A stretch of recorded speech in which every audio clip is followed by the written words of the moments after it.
College football is back in Tallahassee as South Carolina State opens its season on the road against the HBCU defending national champions in Florida A&M, who already have a Week 0 win under their belt. We are flipping excited. College football is back as we welcome you to ESPN College Football presented by McDonald's.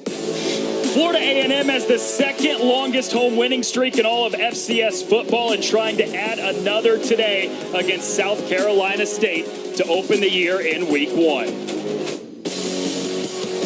Hello, everyone, and welcome to Tallahassee. Two-time Super Bowl champion Byron Chamberlain and Noah Reed with you. With the new college football season typically brings optimism, and for these two, also some unknowns. First-year head coaches, tons of transfers in and out of the program, but simply put, Byron, a lot of excitement to have arrived at Week 1. Definitely a lot of excitement. This Labor Day weekend brings a full slate of games, and the transfer portal brings a bunch of familiar faces in new places, including Florida A&M's quarterback, Daniel Richardson. Yeah, this is his 5th year as a starting quarterback, but it's only year 1 here at Florida A&M. Yes, it's his first year at Florida A&M, but one thing he's already done is he'd already led the Rattlers to victory, overcoming a 14-point deficit in Week 0. Not only a first-year quarterback for Florida A&M, but also a first-year head coach as well in James Colsey. Couple of years with the program, but now he's at the helm. Yes, Coach James Colsey said he learned a lot from Coach Simmons, and he's going to put his stamp on this Florida A&M team. And on the other side, also a first-year head coach with Chennis Berry, who comes over from Division II Benedict, where he was dominant. Yeah, Coach Berry was dominant in D2 with Benedict. He says he's bringing his luggage with him, just like Deion Sanders. Tons of transfers from Benedict. One thing he guaranteed, they're going to play with tremendous effort today. 14 different guys on the 2 deep for South Carolina State that were at Benedict last year. And one of the things he said too, Byron, was they are Division I players. You don't have to worry about them taking time for their game to translate. They are ready for this level today. Well, we're going to find out here today, playing against the defending HBCU national champions. What a way to start. You know, most of the time, like in boxing, you don't get to fight the champ right off the bat. You got to beat a lot of other people. But they're starting off with the champ. We'll see what they got. Talked to him on the field right before the game. He said, I wouldn't have it any other way. We want to start with the defending HBCU national champions. James Colsey on the other side. We said a couple years with the program, but this is his first year as the head coach at Florida A&M. Spent nearly a decade in Canada. Got quite the long resume.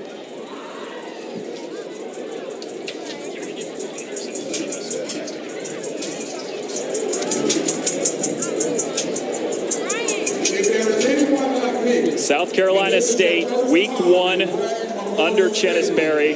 Florida A&M, meanwhile, they had a Week 0 game, Byron, so they have a little bit of those first week jitters, if you will, kind of flushed out, and they're ready for football. Yeah, they're ready to play it. And, you know, the other thing that Week 0 game, it gives them film. It gives South Carolina film on them, but it gives them film to correct any mistakes that they've had Week 0.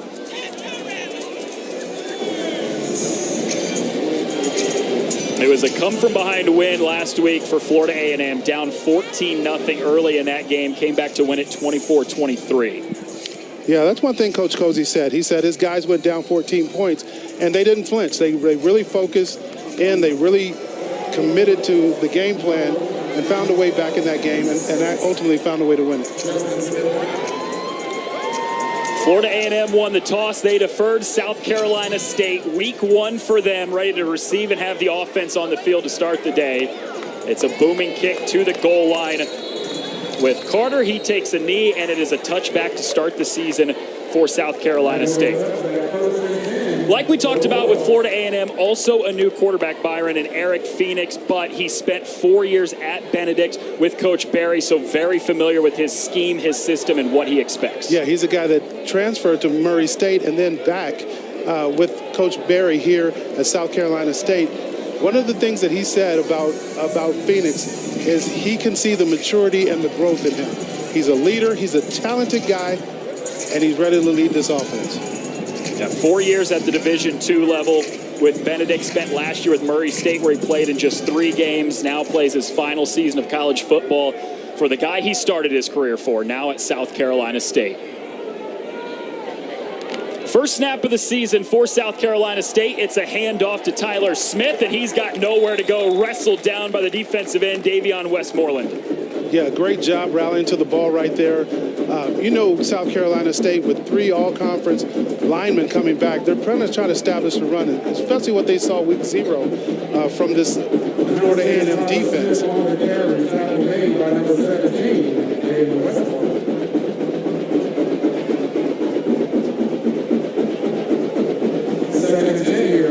Second and long for the Bulldogs. Fake the handoff, swing it out on a quick toss. This is Keyshawn Toney, the tight end, and he works his way across the 30. Well, impact players for these two teams. For South Carolina State, they return 3 all-conference offensive linemen up front. Yeah, and these days of college football with the transfer portal, you don't get guys sticking together for that long, and they're here, and they're going to be a presence, and we know that they're going to run the ball, like we said. What they saw on film with Florida A&M giving up 242 yards on the ground, they definitely are going to run the ball. And Kendall Bowler for the Florida A&M defense. He was on Bruce Feldman's top 50 freaks list to begin the season, if that tells you anything about him. Yeah, and Coach Cozy says he's the best player on the team. So definitely one guy to watch. Right ahead of third down, South Carolina State has to take a timeout with the play clock winding down. That feels like a week 1 thing, right? First drive of the game, got to use a timeout. Yeah, you got a little nerves, you got a little, things going on, communication issues. That's typical for week 1.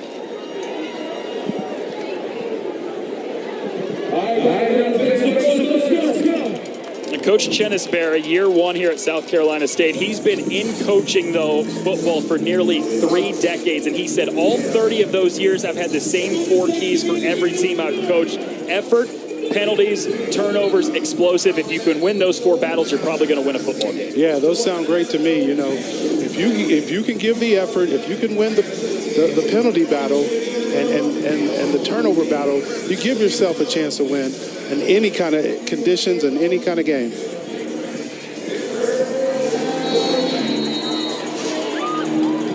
It's a 3rd and 3 for South Carolina State, trying to avoid a 3-and-out to start the season. Phoenix looking left the whole way, double pump, zips it over the head of his intended target. And Caden High, it's 4th down. Yeah, Caden High was there. He ran a zone route, got to the first down marker. And, sometimes you're a little amped up when it's your first game. These guys are coming from another level as well. Going from Division II to Division I, the nerves have got to be there, and you kind of see it in that throw right there.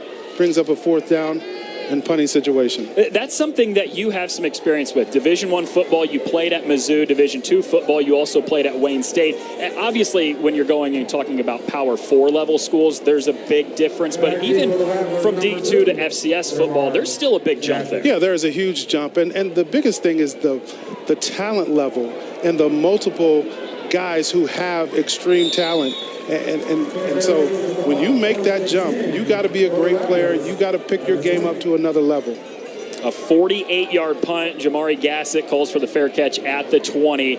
And so that's where the opening drive of the game starts for Florida A&M. A 5-year starting quarterback, Daniel Richardson, threw for more than 5,000 yards at Central Michigan, threw for over 2,000 last year in his 1 season with Florida Atlantic, and now finishing his career at Florida A&M. Yeah, and they have a ton of confidence in Daniel Richardson because of the competition he's played and then the leadership he's shown in the summer camp. Threw for nearly 300 yards and 3 touchdowns last week. First play of the game, delivers a pass over the middle for a catch at 7 yards. Yeah, that's a nice little safe pass. Zone defense, you want to give your quarterback a little confidence going, when you're starting the game off, and that's a confidence throw right there. Get a little zone pass, get a guy to sit between two linebackers, and just deliver him the football. It's Kobe Gross, one of the 3 tight ends that FAMU will rotate in and out. They love the play of their tight ends this season. 2nd down and 3, handoff on the end around. This is Jamari Gassett, their leading receiver, who they also love to get involved in the run game. And another guy they like to get involved in the run game is one of their 3 running backs in Thad Franklin, a guy that they're hoping to get more touches to. Yeah, Franklin showed in week 1 and proved to the coaches that he deserves more touches. They vowed to get him more touches this game. And then you look on the other side of the defense. With Aaron Smith, the Aaron linebacker. Smith, yeah. And Aaron Smith, they said he's a pro. He's a professional. It says Carter Johnson, one of the other tight ends. He's got the first down and moved the chains for Florida A&M. Yeah, and Aaron Smith on that tackle right there. One of the things I see is they're just trying to get Richardson some confidence, get him some easy throws, get it to the tight end. He's got protection. Takes off, slides down near midfield, and that's one of those wise decisions for a guy that's played so much college football. Yeah, and that's one of the things we saw for him last week, escaping the pocket when he felt pressure, but also, like you said, getting down, sliding, protecting himself, living to play another day. He picks up 5 yards on the carry. We'll set up a 2nd and 5 here at the 47-yard line.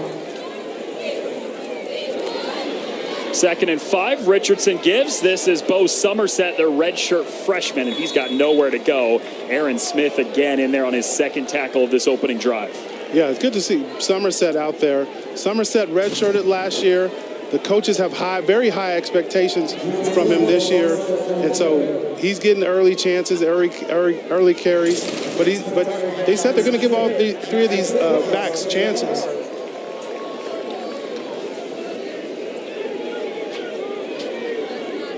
In fact, we're seeing all 3 of them on this drive because Thad Franklin is out there now. He gets the touch, follows a block. He's down near the line to gain. It looks like it's about a half-yard shot. Thad Franklin, a talented guy. He's a transfer from Miami. He's a guy that they say can do it all. He can run it. He can catch it out of the backfield. Obviously, he scored the first touchdown of the season on a pass last week.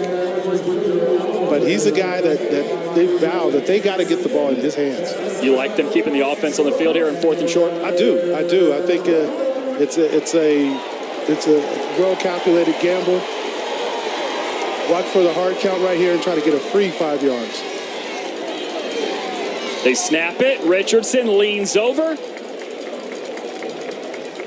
No signal yet.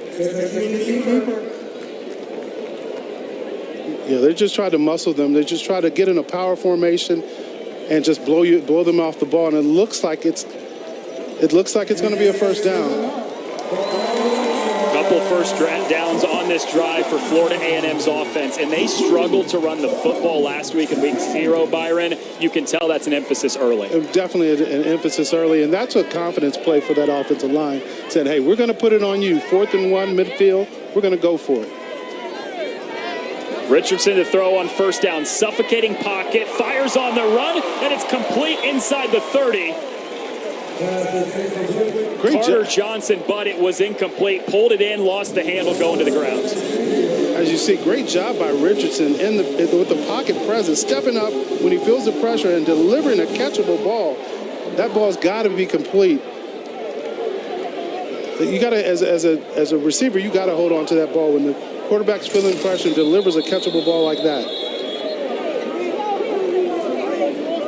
Ahead of a 2nd and 10.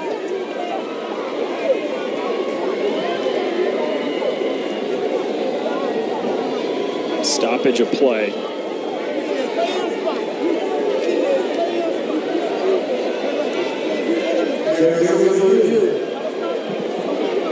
Sounds like a review.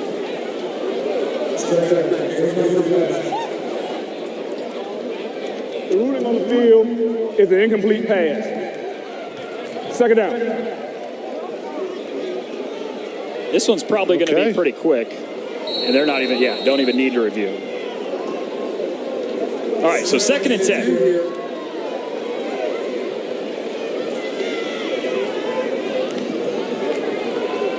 Give to Franklin. He's tripped up. Almost immediately, no gain to bring up 3rd down. Yeah, you see Florida A&M getting a spread formation with doubles on both sides, and they're really just trying to spread the field to find Franklin a lane to run.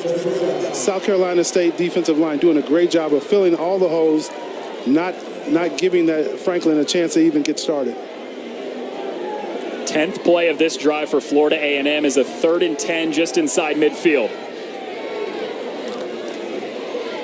Richardson has to throw, stepping up through the middle, and he's flushed down at the 50.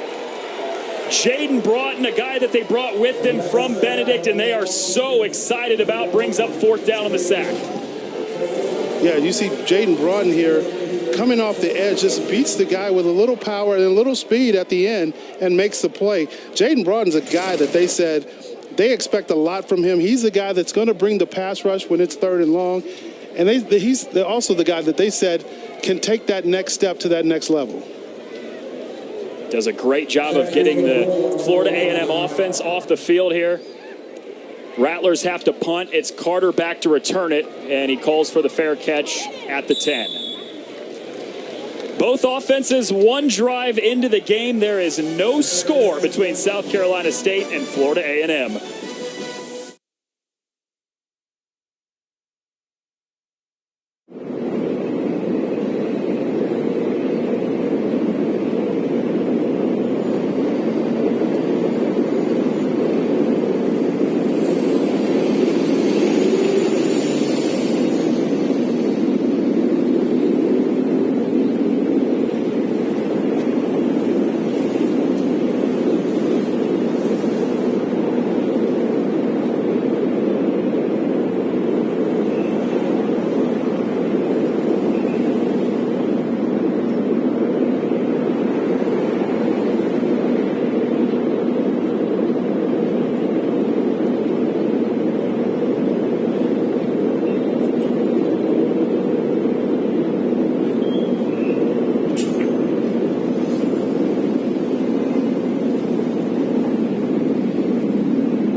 College football presented by McDonald's. No score. Both offenses have had the football once, and the defenses have been playing really well early, Byron. Yeah, the defenses have come out and made their presence known. That's something that both teams said they're going to do. Play with a lot of effort. I know Florida A&M was disappointed last week about a lot of the runs that they gave up. And one of the things that South Carolina, all their coaches expressed to us is the effort level that these guys were going to come out and play with. I gave up 227 yards on the ground last week in week 0. Still escaped with a 1-point win. DeAndre Duhart gets his first touch with a burst straight up the middle, bouncing off tackles across the 20. He's got 12 yards and a first down. Yeah, great job right here. Running off that right side. Watch the blocking up front by the right side of this offensive line. Down, and you got a kick-out block, and he hits it hard. Kendall Buller makes the play on the screen pass attempted to Justin Smith-Brown, and they had that play sniffed out perfectly. Yeah, you're not going to fool Kendall Buller much. Kendall Buller, man, he's a heck of a DB. He's an NFL prospect. And Coach says he's the leader back there on that defense. He was an All-American at the FCS level a year ago. Broke up 14 passes, one of the best marks in the country. Great cornerback in coverage. Phoenix slings it, incomplete. He was looking for Caden High. Yeah, and he had Caden High there. Caden High had run a corner route inside off the linebacker, and he was open right there. You just got to deliver a catchable ball. Looks like it's taken the offense a little bit to settle into week 1. Yeah, and that's what happened. Most of the time, defenses, it's easier to play defense because you just see ball, chase ball, hit the ball down. There's a lot of nuances that go on with the offenses and a lot of timing and things that have to go right. A second, 3rd and long of this first quarter for South Carolina State's offense. It looks like the Florida A&M defense is going to drop back and play coverage. South Carolina State on both 3rd downs that they've had today have had to call a timeout ahead of it. 30-second timeout. A lot of times you get these communication issues week one, with the first week you're playing. And, you can simulate all you want in practice, but when you put another team out there and you put their home crowd out there and the lights come on, you get communication issues sometimes. And they've had to burn 2 timeouts already. I know they're going to need those later on, so let's see if they can get their communication issues straightened out and make some plays out here offensively. They do have some familiarity between the players and the coaches because 14 of the guys on the 2 deep came over from Benedict with Coach Berry to South Carolina State. But again, new season, new level, a lot of new things happening. Yeah, a lot of new things. And like we said earlier, you're taking on the HBCU national champs week 1 with all this newness. It's a challenge. 3rd and 13 now for Phoenix in this offense. He's got great protection to the near sideline. It's incomplete, but a flag flies in late. Yeah, it looks like we're going to either have a holding or pass interference on the defense. Florida A&M dropped back in coverage, and we had number 13 just getting a little handsy right there on the with the offensive receiver.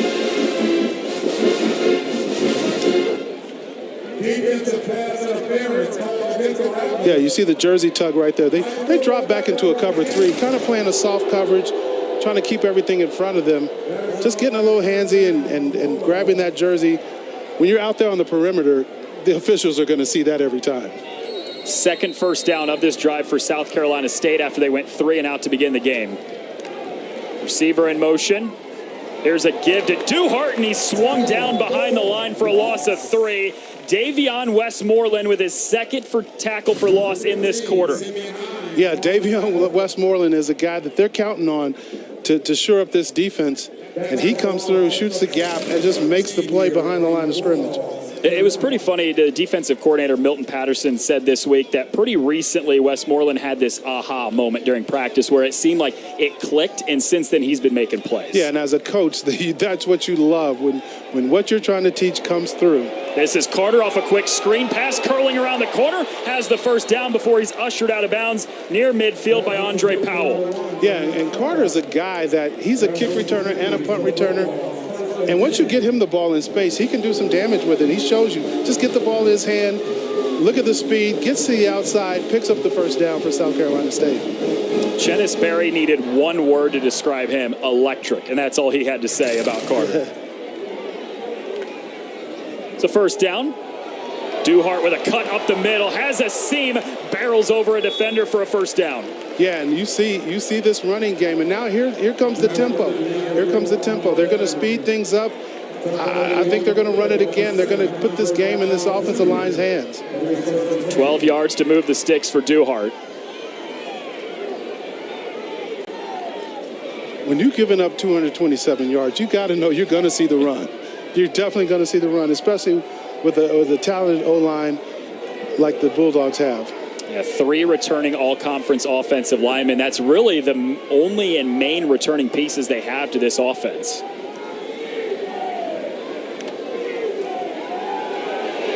Zips it to the sideline. That's pulled in by Justin Smith-Brown with a great cut up the middle. Then he got leveled near the 25 by Eric Horn, and a late flag comes in at the end of the play. Yeah, great job just getting the ball out of your hand. Quick pressure, and Horn getting the ball upfield, makes a great cut and takes a huge hit. We'll see what this flag is.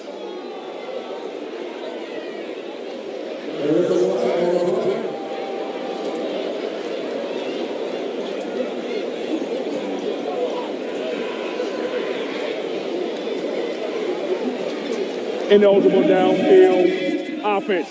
Number 58. 5-yard penalty from the previous spot. Replay, first down. So wipe away what would have been a first down. That's the right tackle, Trey Franklin, a legal man downfield. Yeah, and so a lot of times when you get these RPOs, you get guys down the field. Sometimes it doesn't get called. Right there, they saw the guy down the field, going to make that call, going to bring that big play back. A young guy, just a sophomore, an underclassman that they are so excited about. At 6'6", 330 pounds, he can move people. I'd be excited about it, too, at that size. Tyler Smith finds a block on the left side, and he lunges across the 40 to pick up all of the penalty yardage and then some. Yeah, and like we said earlier, they're having a lot of success on the ground. So, to me, that's what you stick with. That's like you said, their deepest unit offensively is that offensive line. And they're picking up chunk yardage running the football. 2nd and 7, now empty backfield after Phoenix motions out Smith. Launches, looking deep, has one-on-one coverage, and it's pulled in by Caden High to the pylon and down at the 1. They're going to mark him down at the 1. I thought he got in the end zone.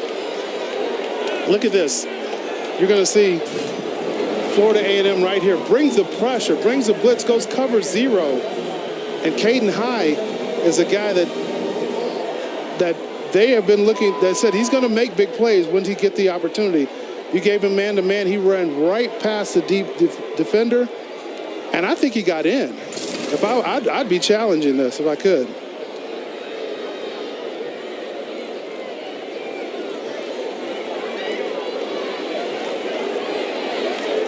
39 yards to Caden High, and before the snap play is blown dead, I think we are going to see a review. Is a catch made by the offense. Yeah, when the previous play is on the further review. Yeah, when I saw the play real time, I thought he got to the corner of the end zone. That was a perfect throw by Phoenix against cover 0, beating the blitz. And when you can do that, you're not going to see many blitzes. He's inside the pylon too, right? That's what my eyes saw when it first happened. We talked to the referee before the game. He had promised us he had his contacts on if he didn't have his glasses on. But I think this call is going to be overturned. Huge confidence builder for South Carolina State. I do wonder, does his foot go out of bounds before he crosses the pylon? This is a really... Yeah, we can't see that right foot right there. Unless that right foot's out of bounds, to me, you got to give him a touchdown. The great thing about it, he had the ball in the right hand, and so it went inside of the pylon. They're still discussing it, but we talked about Caden High with the coaches, and they said they're looking for a number 2 receiver. Obviously, Justin Smith-Brown is their number 1 guy. He's one of the guys they mentioned that they were looking for to step up and become that number 2 guy. He keeps making plays like that. He's definitely going to be the number 2 receiver.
After review, the ruling on the field stands.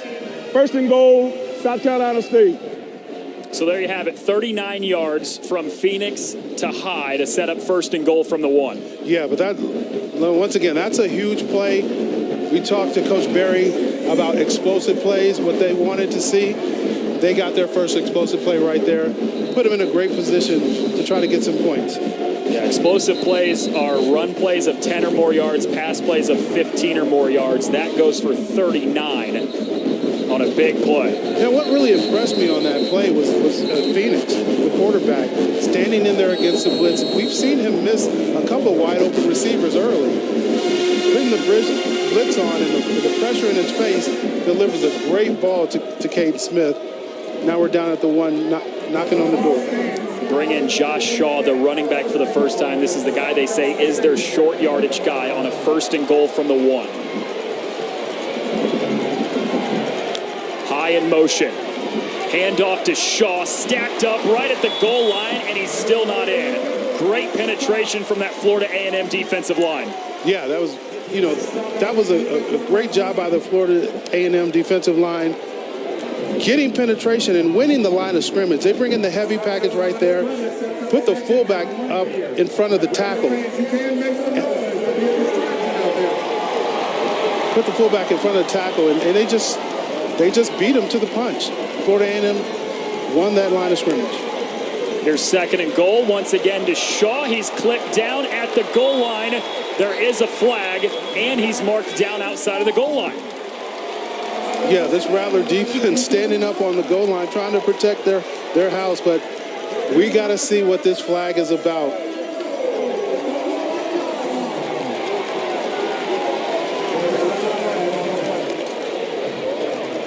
Illegal motion, offense. Number 0, moving forward at the snap. 5-yard penalty, second down. Yeah, and that's something Coach Berry talked about. He doesn't mind effort penalties, but the pre-snap penalties, the things that happen before the snap, those drive him crazy. And there was an opportunity there for South Carolina. Now they're going to move back, and it's going to be even harder to try to get that ball across that goal line. One of the fewest penalized teams in the country last year was South Carolina State, but that one with a second and goal from inside the 1. Let's see if it comes back and hurts them here.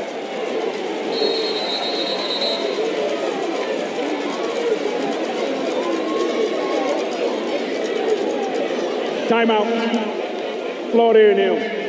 Their first of the half. Florida A&M takes a timeout with the defense facing a second and goal, trying to get a stop in goal-to-go situation.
Kickoff week here from Tallahassee, Florida. Scoreless game between Florida A&M and South Carolina State. Week 1 of college football. And South Carolina State at the 6 on a second and goal, trying to punch it in for the game's first score.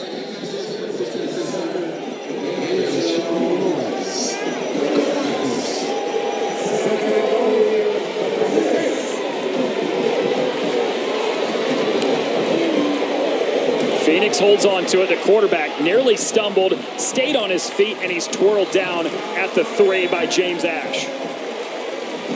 That's another great job by that Florida A&M Rattler defense. You see on the replay, they overload that right side. They bring two tight ends over there and then motion the wide receiver to that side. So you kind of know it's going right, and they do a good job of shutting it down, keeping them out of the end zone. Brings up a huge 3rd and goal. They had 1st and goal from the 1 and 2nd and goal from the 1. On the verge of not being able to put 6 on the board. Phoenix to throw on 3rd and goal. Looking left the whole way, and he's sacked at the 15. Deco Wilson, the safety, who's a preseason All-American, with a massive play on defense. Yeah, watch the safety blitz right here. Deco just comes through untouched. Clear shot at the quarterback. That knocks him out of it. You know, I thought they might be going for it if they could gain a yard or keep it, but that sack right there knocks them out and makes the choice for them. They're going to have to kick a field goal to get on the board. We talked about Deco Wilson to the coaches. He's a guy, like you said, preseason All-American. Their 2nd of the half. 30-second timeout. Florida A&M takes the timeout, less than a minute to go in the 1st quarter before the 30-yard field goal attempt for Kyle Gallegos.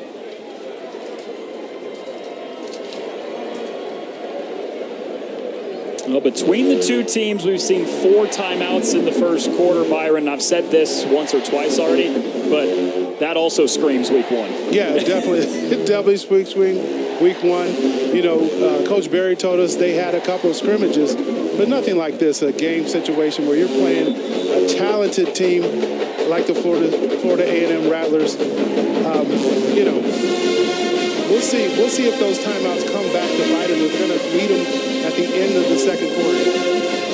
But we know you have the 2-minute timeout. That's now. right. Brand new. It's almost like having an extra timeout. Look at you teaching the audience. It's a 30-yard field goal attempt for Kyle Gallegos, the Arkansas transfer, to try to put the game's first points on the board.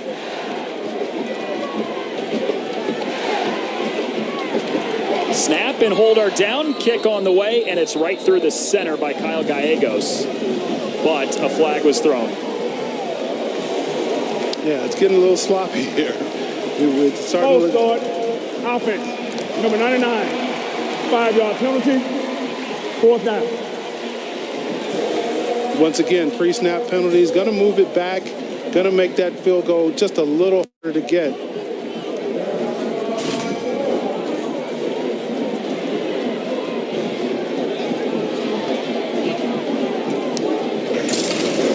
Jared Kirksey, who jumps, makes this a 35-yard field goal instead of 30. Chennis Berry said he's got a leg to hit from anywhere inside 50, so comfortably in the range for Kyle Gallegos.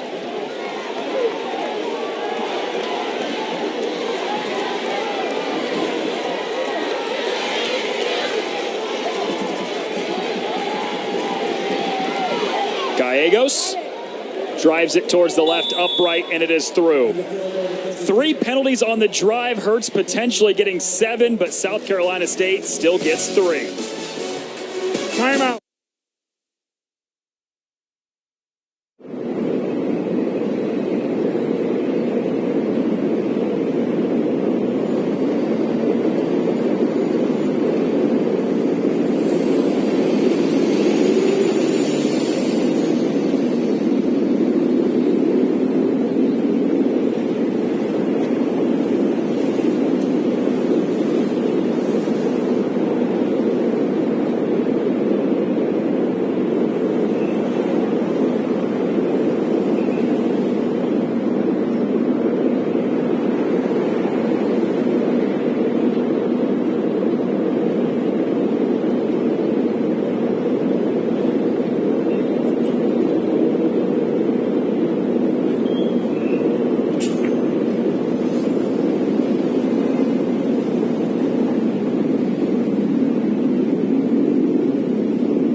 is presented by McDonald's.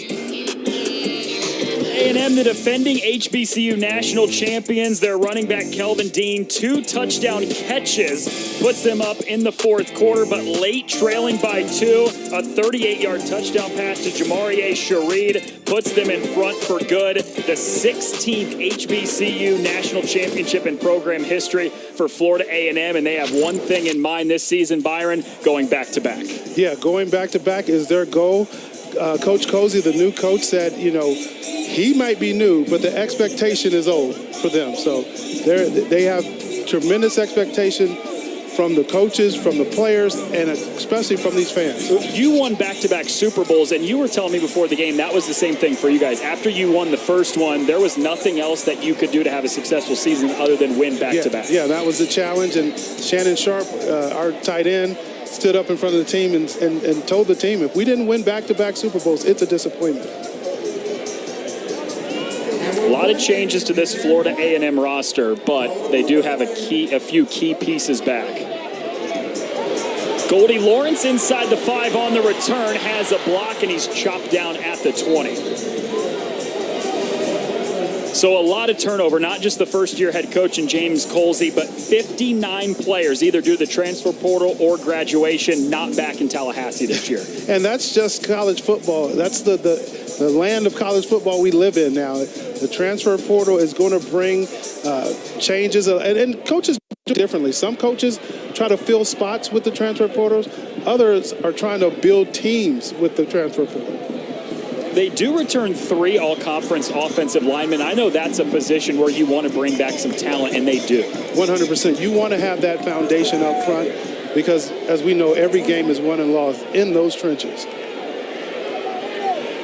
Handoff to Bo Somerset, the freshman, tries to push the pile forward. Just a yard here. Yeah, and South Carolina State doing a great job on that play of winning the line of scrimmage. We had guys going backwards on that offensive line for Florida A&M. You never want to see your offensive lineman going backwards on a running play. So great job there by the Bulldog defensive line. Brings up 2nd and long. And Florida A&M has not had trouble moving the football today, but they have had trouble converting it into points.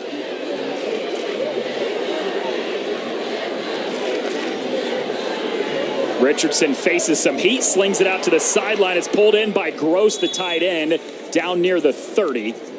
A little shy of the line to get. Yeah, Gross does a great job of catching the ball, getting up the field, getting in the shadow, getting as many yards as he possibly can. That's the end of the first quarter. 1 quarter in from Tallahassee at South Carolina State, up a field goal.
difference so far as we head to the second quarter in week 1. First game of the season for the Bulldogs. Florida A&M, meanwhile, had a week 0 game, and it was a win. But two teams that are excited to be at week 1 and be able to hit somebody else finally. They definitely are. They've been having scrimmages against their own team. Now South Carolina gets a different color, orange and green in front of them, defending national champions. Fake the handoff to Dean, flips it out to Carter Johnson. Around the corner, still on his feet, lunging for an extra yard or two, down to the 38.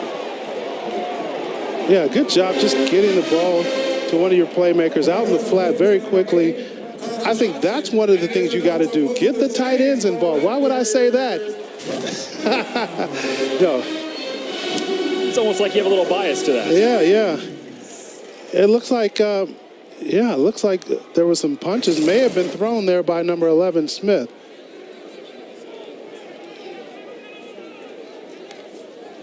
Here's a first down. Richardson has the time, dumps it over the middle, but it falls incomplete short of Gross. Yeah, and that's just a throw that kind of got away from Richardson. He's got a wide open tight end. Got to make that throw. You've seen the last 3 throws by Richardson have been targeting his tight ends. I think that's great. I think that's a safe way to get the offense going. Always use your tight end because everybody knows the tight end's always open. At least that's what I used to tell Elway and Brian Greasy. I'm sure you did.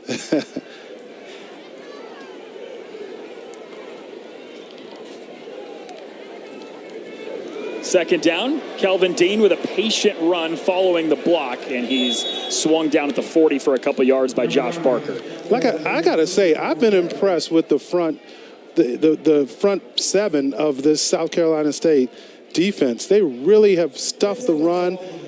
Not any explosive runs they've given up this game. You got guys flowing to the ball, and they just strung that play out. Strung it all the way to the sideline, not giving up much yardage. The defensive coordinator, Jordan O'Daffer, said, we're bringing 12 offensive linemen on this trip, and we think we can get all 12 in there. They are comfortable going 3 deep across every position on the line. Yeah, he had a great quote. He's not bringing guys to eat, ride, and watch. To the far sideline, has a man, and tiptoeing is Quan Lee. Now, that's a great throw right there by Richardson. Puts the ball right on the money, on the outside on this corner route. Watch Richardson.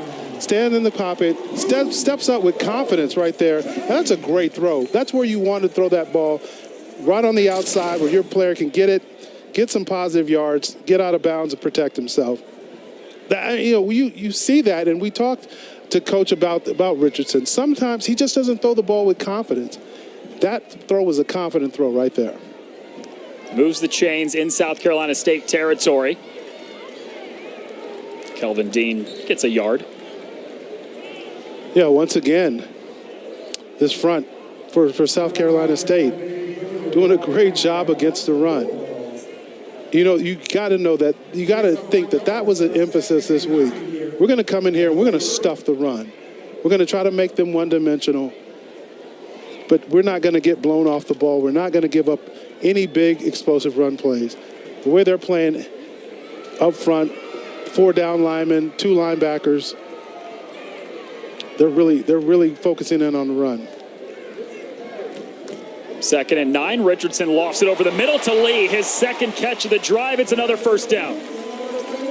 Great job by Richardson getting the ball out of his hands. A little play action right there. Caught them in a blitz, and they picked it up. The quick slant by the slot receiver right here. And when you're playing man-to-man like that, if you don't make that tackle, it's a touchdown. And they gambled right there, and Florida A&M able to take advantage.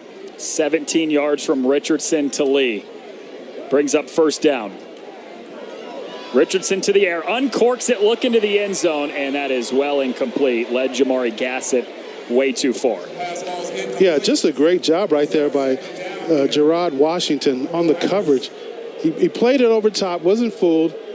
And that's how you want to play it as a DB. You don't want the guy to get behind you. Rule number 1 of playing DB, don't get beat deep. Simple. They teach that on every football field in America. He did a good job of staying back, playing that ball, and as a result, it's going to bring up 2nd and long.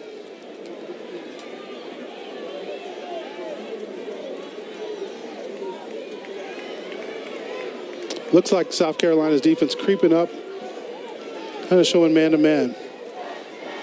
That Franklin slipped on his own. He had nowhere to go and loses 3 yards. Micaiah Settles had the pressure to get to the backfield in a hurry. Yeah, great job by Settles.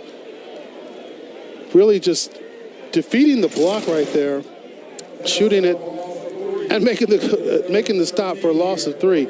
You know, Micaiah Settles was one of the guys that the coach described him as a run stopper. And he's living up to exactly how the coach described him on plays like that. Here comes 3rd and 13 for Richardson. Escapes one, flushed out to the right, still on his feet, on the run, connects with Gross. Touchdown, Florida A&M. 29 yards to give the Rattlers the lead. What a play by Richardson right there.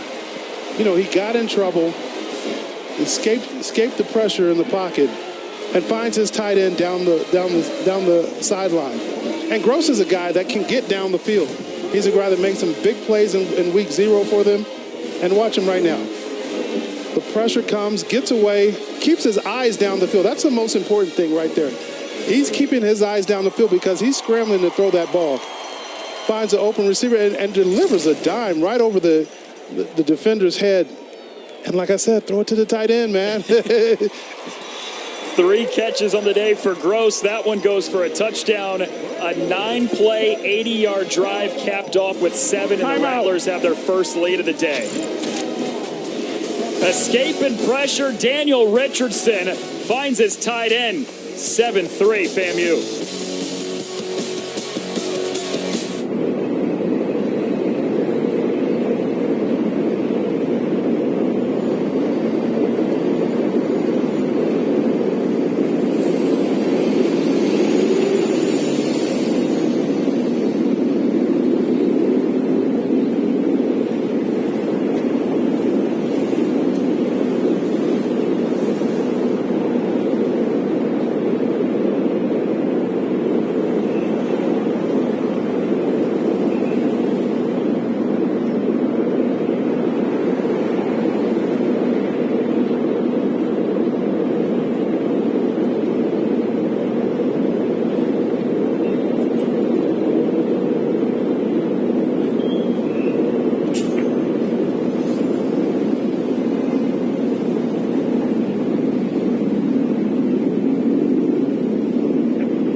Straight wins in front of the home fans for Florida A&M, second longest in all of FCS currently, and they're looking to make it 21 in a row here on week 1 against South Carolina State, and a touchdown drive led by Daniel Richardson has Florida A&M in front.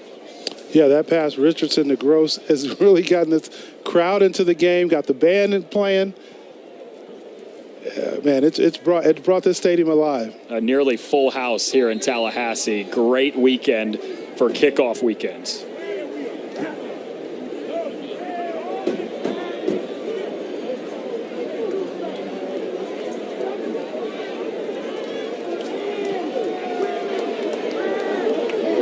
Over the head of Carter into the end zone, so a touchback. Second time in as many weeks, Byron, that Daniel Richardson has turned a broken play into a touchdown. Yeah, he did a good job. Here's the replay.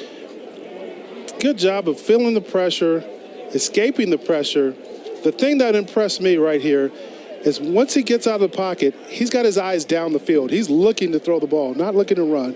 Finds Gross wide open, and a great touch pass over the defender for the touchdown. And look at the love he gets from his teammates. Talked with Joseph Henry, the offensive coordinator, before the game, and he said he just has a knack of that where it looks like a broken play, looks like you're going to sack him in the backfield, and he can do something incredible with it. Yeah, had a play similar to that week 0. DeAndre Duhart stacked up near the 30 on the first play of the drive for South Carolina State.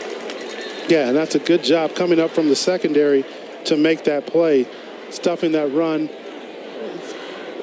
They did gain about 4 yards there, but it's a good job of stopping that running back immediately.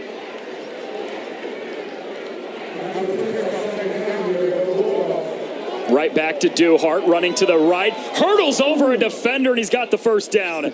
That was Chase Lloyd that he just cleared in the air. Yeah, and Duhart showing some leaping ability right here. Hits the hole and goes over the top. Wow. Picks up the first down. That's going to move the chains. One of those Division II transfers from Benedict where he ran for over 1,000 yards in 2 years. 3 straight carries for him as he stretches to the right side and is taken out of bounds by Deco Wilson. Yeah, and Coach Berry told us Duhart's going to get the lion's share of the carries. He's a guy that ran for him at Benedict. He trusts him. He believes in him. He understands the offense. He understands how to get vertical. Like you said, running for over 1,000 yards at Benedict. He's a guy that they're dependent on to do that here at South Carolina State. 2nd and 5. Phoenix on a quick throw to the outside. It's incomplete. Intended for Caden High. 3rd down. Yeah, it looks like just a little miscommunication. Caden High ran a zone route, and the actual coverage was a man coverage. So Phoenix is expecting him to get to that 5 yards and break towards the sideline, and he just kind of sat like it was a zone, and it's actually man-to-man. So a little miscommunication between receiver and quarterback brings up a 3rd down, third and medium.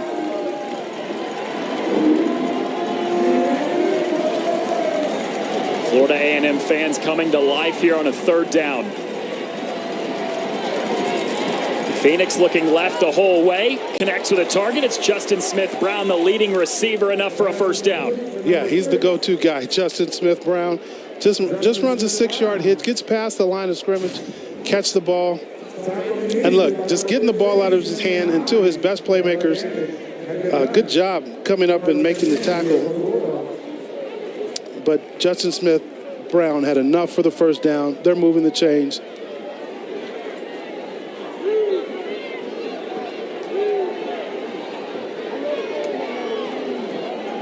Go to the ground. KZ Adams slips away from a tackler and goes tumbling down to the 47. He gets 4 yards to bring up 2nd down. Yeah, just a quick hitter on that right side. And they almost caught a FAMU defense right there playing man-to-man coverage. Sometimes when you're playing man-to-man, you hit one of those seams. You can take it the distance. KZ Adams gets ripped down for a loss of a couple. And they tried to run the same play the other way. And this defense just wasn't having it. Said we saw that play last play. And look, you got guys penetrating in the backfield, coming off the edge, and making the play in the backfield. Number 13, Michael Opp.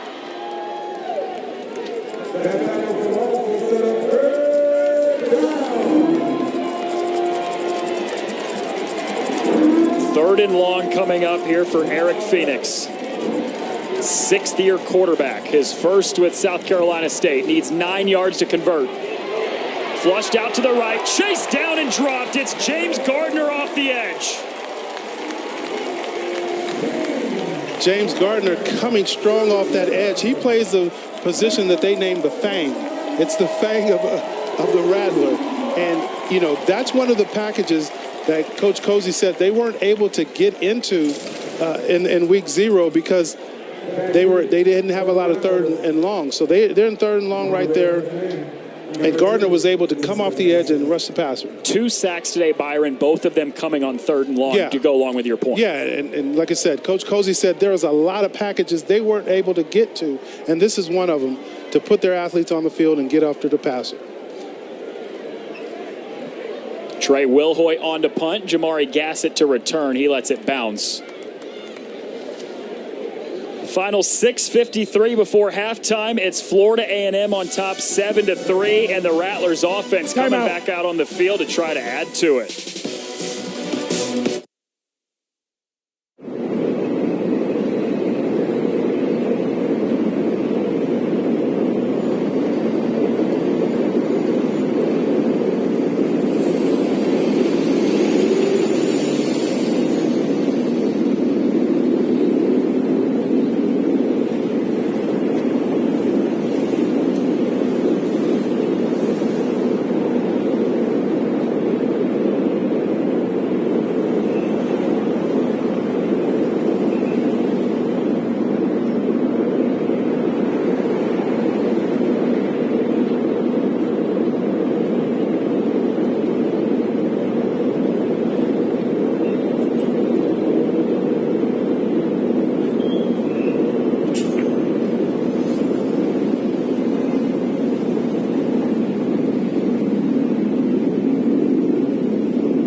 Halfway through the second quarter here in Tallahassee, week one, South Carolina State down 7-3 to Florida A&M. Rattlers trying to extend their home winning streak to 21 games. Second most in all of FCS, just one game behind the defending national champions, South Dakota State, who have won 21 home games in a row. The drive starts at the 25 for Florida A&M, who's fresh off a touchdown drive, a possession ago. Quickly spit out into the flat. This is Bo Somerset, the running back, who has dropped down to the 20, a loss of 5 on the opening play. It's Dathan Peterson. And watch Dathan Peterson. He doesn't hesitate. He sees the ball swinged out, and he's going. He's going in to make a play. Does a great job coming outside in, wrapping up the ball carrier's legs, and putting Florida A&M in a second and long. A 2-year starter at Division II Benedict with his head coach, Chennis Berry, before coming here to South Carolina State. Richardson stepping up, and a shoestring tackle saved what could have been a big gang. It's Jaden Broughton. Yeah, and Jaden Broughton rushing the passer, coming up the field, and he's taught when you get to the level of the quarterback, retrace your steps, and he does that, keeps them to a short gain, and that's going to put this Florida A&M offense in a 3rd and 12 situation. How many times have we said Broughton's name? He's been all over the place. He definitely has, and that's one of the guys that Coach Barry said we can count on to get pressure on the quarterback. It's a 3rd and 12 for Richardson. Has to use the legs here. Stiff arms a defender, stays on his feet, and lunges out across the 35. He's got a first down. Yeah, and that's just a great effort by your quarterback. And that's experience, too. Knowing that sometimes when you need to slide and knowing when you got to give that extra effort to keep the drive alive and to pick up that 4th down. Does a great job getting out of the pocket, identifying where the first down marker is, and that little dive at the end gets him the first down. Enough to avoid a 3 and out, keep the offense on the field. Inside 5 minutes to go before halftime. Bo Somerset goes rumbling across the 40. Or Broughton's in on a second tackle of this drive. Yeah, and that's a solid run right there on first down by Somerset. Somerset getting a lot more carries than we thought he would get. So it's good to see him out there. The guy who redshirted last year for this team, and they had high expectations from coming into this season. And he's getting his opportunities now. Had just 2 last week in their Week 0 win. He has 4 already in this first half. Just a redshirt freshman, didn't play at all last year, so these are his first 2 weeks of playing college football. Richardson zips it to the sideline, and that's great coverage by Jamari Benjamin. Yeah, Jamari Benjamin making a quick break on the ball right there on the out route. That's a long throw from the right hash all the way to the sideline, the opposite sideline. And Jamari Benjamin making a great read and a great break on that play. Yeah, he read that perfectly too. They're lucky that wasn't picked off. He really did, and if he could have caught that band would have had to play right down on the field because you're playing the fight song every time you score. And there was nobody in front of him. 3rd and 3. Richardson has the protection over the middle. It's complete to Ace Cobb. His first catch of the season. Carries defenders with him down to the 40.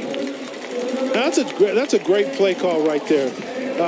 We used to call this key cross. You see the 2 underneath crossers? They're clearing it out for the crosser in the middle.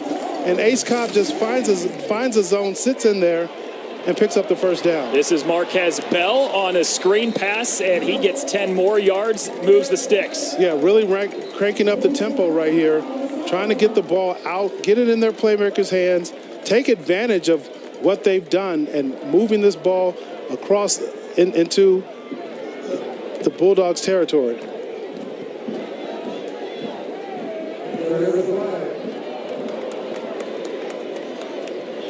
There was a flag that we got to check in. Defense. More than 11 players on the field at the snap. That penalty is declined. Result of the play, first down. Another thing, good job by Marquez Bell out there throwing the block on the perimeter, allowing his guy to get extra yard, pick up the first down. We've seen both teams when they've gone up tempo, picked up the pace a little bit, Byron. It's led to them having success on offense. Yeah, and you talk about week one, sometimes, and we've had some communication issues, and a lot of times when you go up tempo, that's what happens. Richardson, clean pocket on the run, and he nearly got sacked. Was able to just get the ball out in time towards Quan Lee to avoid being sacked. Yeah, and Richardson's got to have some awareness right here. He's got a guy breathing down his neck. You can't hold that ball that long. At some point, you got to make a decision. I'm going to throw this ball away, or I'm going to run with it. And he kind of got caught in between, takes a big hit. Fortunately, was able to get the ball out and avoid the sack and avoid the turnover.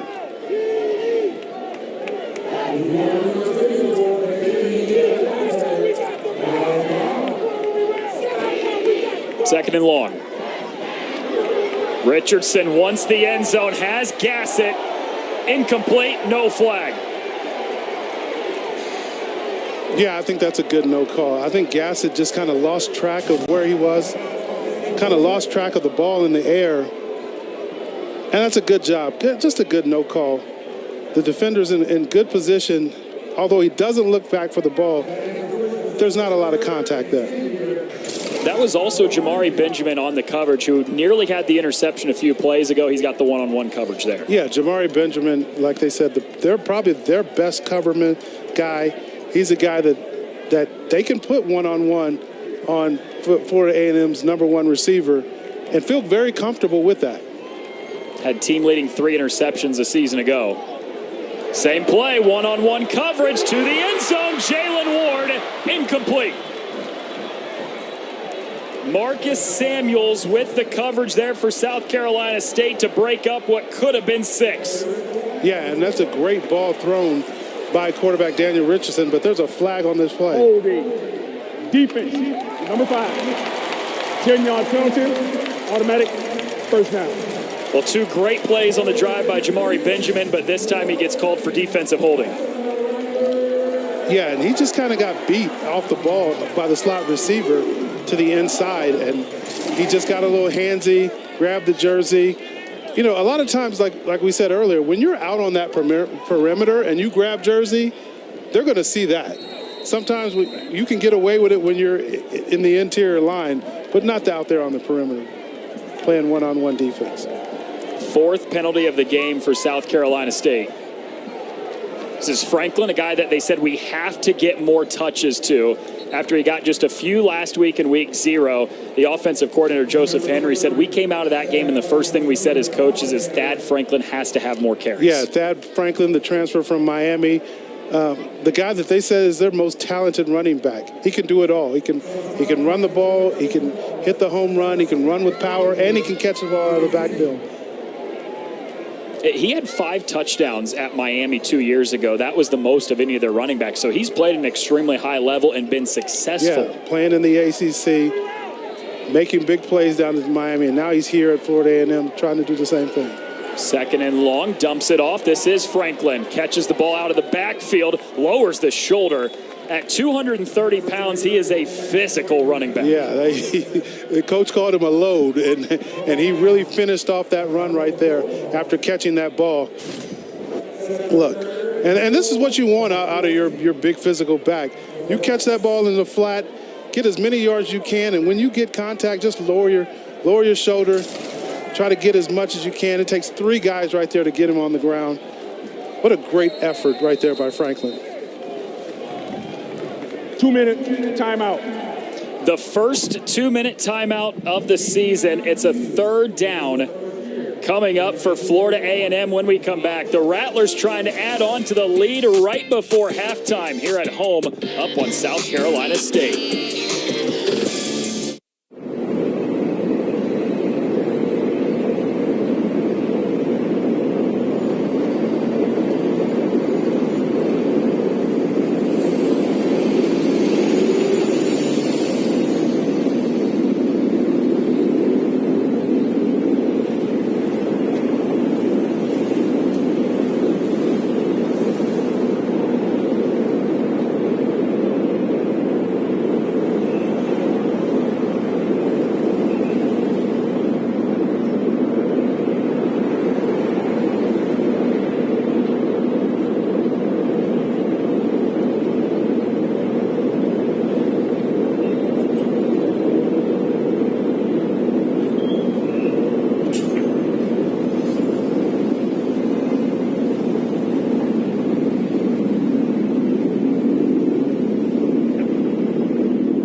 final 2 minutes of the first half from Tallahassee with Florida A&M driving in the red zone. A chance to make this a 2-score lead going to the break over South Carolina State.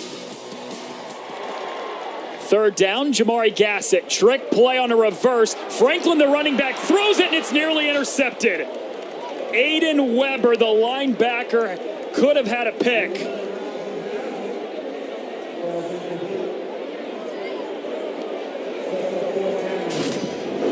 Yeah, and they go with the double reverse pass right here, trying to get the ball out to Richardson. And South Carolina State not fooled on that. And if this guy catches that ball, he's jogging in the end zone.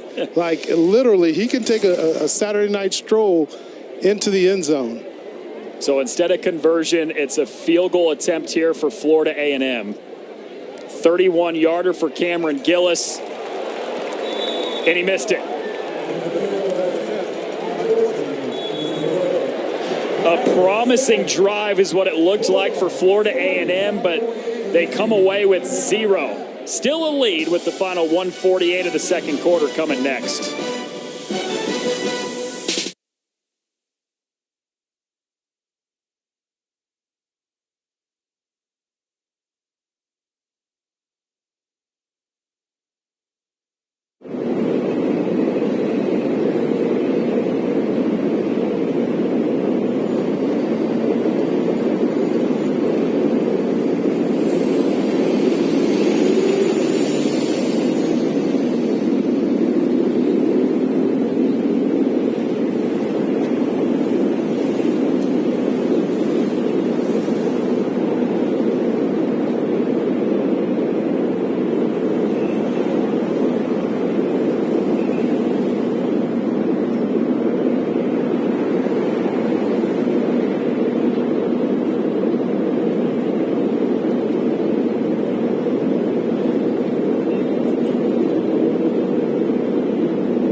The road in Tallahassee, taking on the defending HBCU national champions, Florida A&M, and the Rattlers have a 7-3 lead. Here's some of the key rule changes here in 2024. For the first time ever, we've got an official timeout at the 2-minute mark. Second quarter, fourth quarter. NFL calls it the 2-minute warning. We call it the 2-minute timeout. And then this is for only FBS, Byron, so not for our game. But coaches can now talk in helmet communication to one player on the field. As soon as the play clock hits 15, though, that communication goes out. Yeah, and essentially what that 2-minute timeout does is give you an extra timeout.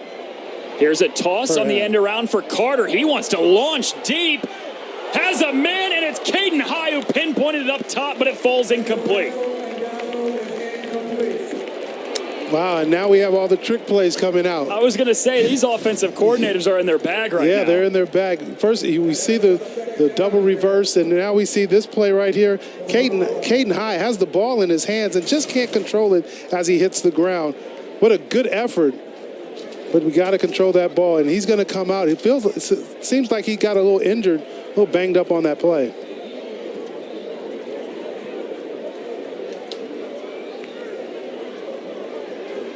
Caden High, a wide receiver that they are super excited about, just a sophomore. Came over from Benedict, where as a true freshman had nearly 800 yards receiving at the Division II level. Yeah, Caden High is the guy they want to step up. South Carolina State. Your third. and final timeout of the half. 30-second timeout. I mean, he went up and got that, Byron, but he took a spill there at the end. Yeah, and I'm hoping he's okay and be able to re-enter this game. But what a great effort of going up and trying to get that football. You see him on the sideline. It looks like they're treating it for a cramp, and they're rehydrating him, they're stretching him. I've been in that situation many times, and I don't know right now, but it seems like to me they're treating him for cramps. You can work on hydration and all that, but week one of a season, especially in the Florida heat, it's different. Yeah, and it's a hot, humid night out here at Ken Riley Field. And like you said, you can work on hydration, and you know the coaches preach that. Right. The trainers preach that to the student athletes. And a lot of times, we don't listen to them as student athletes. but it's become a factor. And hopefully, like I said, he can re-enter this game and make some more big plays like he's done in this first half. Empty backfield for Phoenix. Quick throw into the flat. It's complete. It's a first down. And it's Jordan Smith who's twisted down near the 35. He gets 14 yards.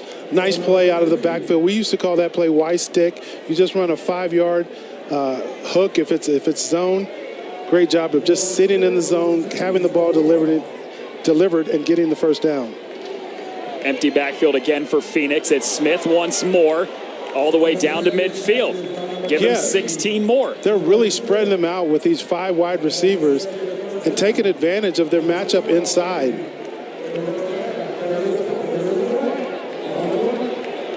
Ineligible downfield offense. Number 12. Player was covered up at the snap. 5-yard penalty. Replay. First down. So that's a formation penalty right there. You got to know who's on the ball, who's off the ball as a receiver, who's uncovered, and it's the inside guy right here. Yeah, he's got to step up and cover that lineman. He's too far on the backfield. He's got to step up and declare that, hey, I'm the eligible receiver on this side. First and long. Phoenix whistles it to the sideline. Sliding grab near the sideline, but it's incomplete. Looking for Nick Soule. Nick Soule trying to work the sideline right there. You got to give yourself enough room when you're running that out route on that sideline. Save yourself enough room to get your foot in bounds. And this is college, so you only need 1 foot. And it's close. It's close, but I think he's out of bounds on that.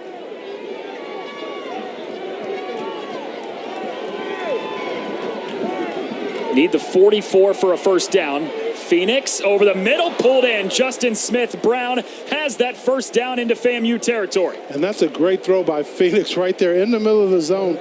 They run a clear-out route down the middle, bring the receiver underneath, and Phoenix delivers a dime. South Carolina State's got to go. No timeouts. Out route to Smith-Brown once more. Back-to-back catches. This one for 8 yards. Sarah and Smith leaving himself room out there on the out route. Like we said the previous couple plays ago, got to leave yourself room. He does it right there. Picks up a huge gain, leading to a 2nd and 2.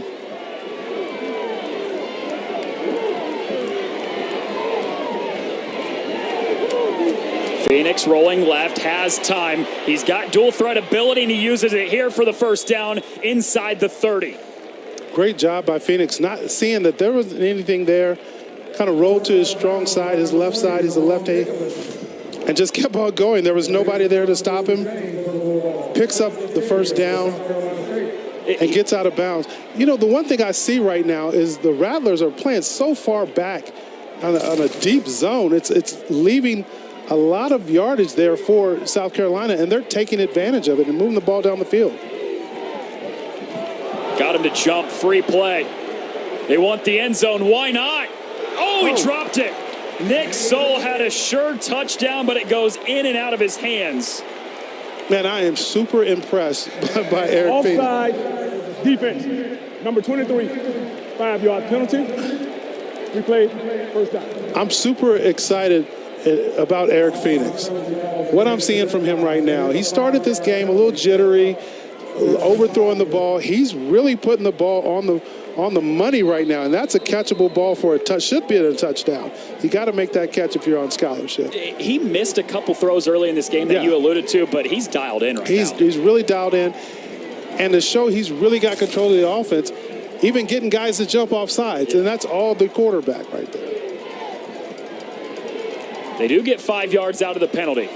Phoenix has the protection, now suffocates down, dumps it off to Smith. Tries to get a second effort push inside the 19. There are no timeouts. That was not a first down, so clock's going to run. And Phoenix clocks it with 4. This comes back to South Carolina State had to take 2 early timeouts, 1 on each of the first 2 drives of the first quarter, and it left them with nothing. Yeah, and we talked about that. Was it going to come back to bite them? And it kind of did right here. You would have saved yourselves a lot more time and had more shots to go at the end zone. As a result, he had to spike the ball, and it results in a field goal attempt. And before it, Florida A&M will use its final timeout of the half. Timeout. Florida A&M.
Has made from 35. This is from 37 to cut the deficit to 1 going to the break.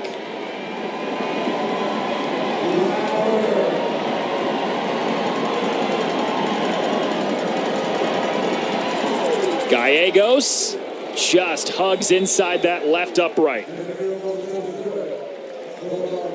And we got a 1-point game. Fun second half on the way. Fun second half on the way. If we would have told you that this South Carolina State team, with all these transfers, new coach, new quarterback, would be in this ball game, 1 point game, you know. Well, they're right in it. Couple made field goals from Kyle Gallegos is the offense for South Carolina State. Florida A&M, the defending HBCU national champions in their home opener, up a point on South Carolina State. What a good start to week 1 between two powerhouses.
Yeah, good return, a good way to get things started in the second half.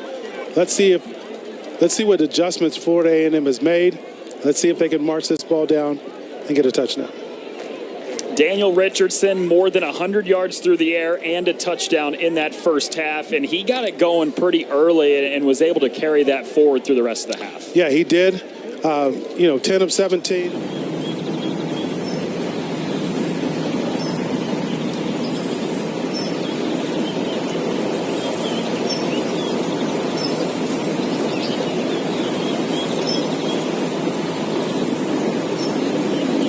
But you can tell after only 2 carries for him last week that it's been an emphasis that they want to get him more touches. Yeah, he's like you said, he's the guy that they redshirted last year. He's the guy that they said brings a lot of juice to that backfield, and they wanted to get him some opportunities. He's definitely gotten his opportunities, and he'll probably get more this second half. It's Ashad Hall, the defensive end for South Carolina State, that's down after the first play of this second half.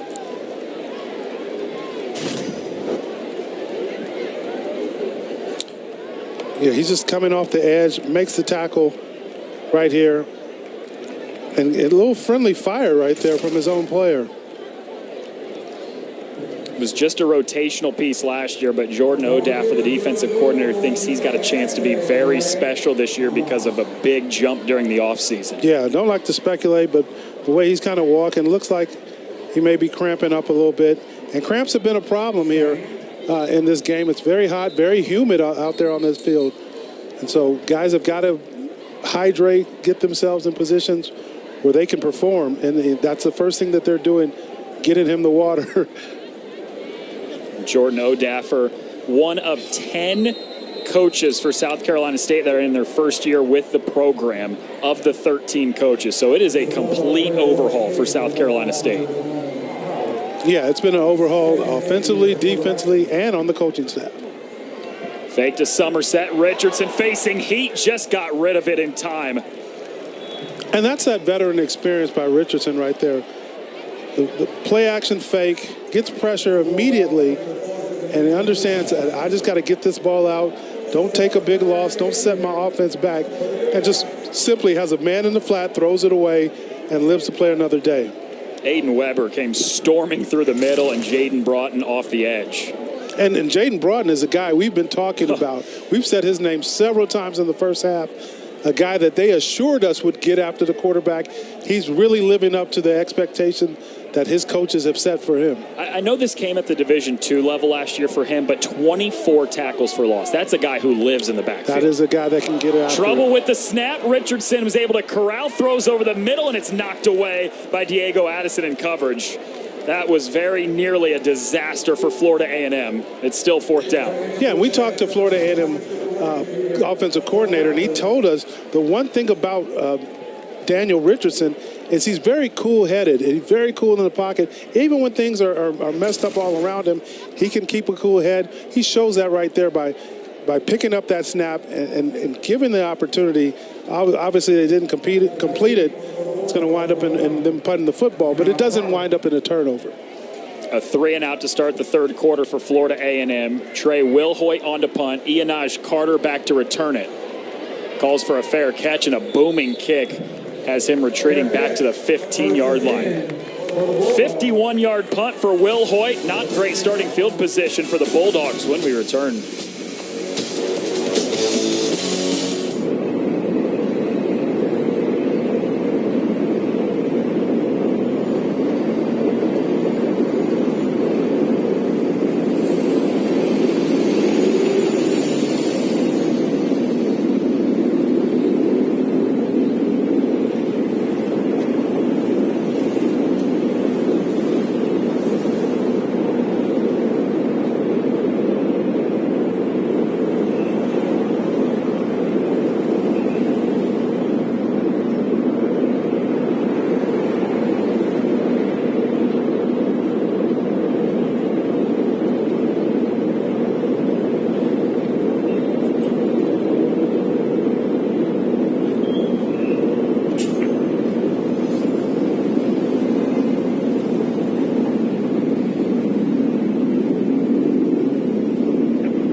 week in Tallahassee, Florida. A 1-point game has Florida A&M on top of South Carolina State, but the Bulldogs defense just got a 3-and-out to start the half, Byron, and now the first look at their offense. Yeah, this is the first look at their offense in the second half.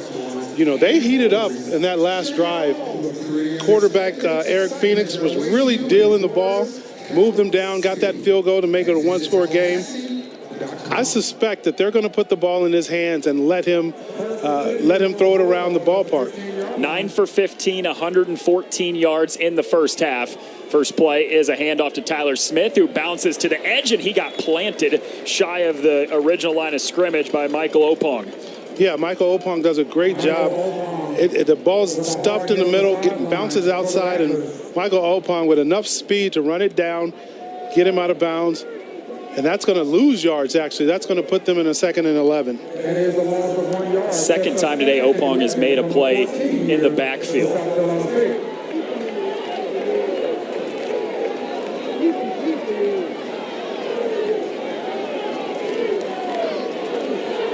Second and 11, flips it over the middle. It's caught and immediately taken down just shy of the 15, Caden High. That's a great job by this Florida A&M defense.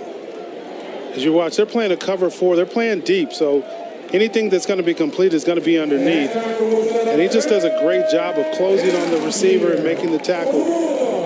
And that goes for no yards. It's still 3rd and 11. So 2 of the top 25 defenses in the country a year ago, so no surprise we're sitting in the second or third quarter with a 7-6 game.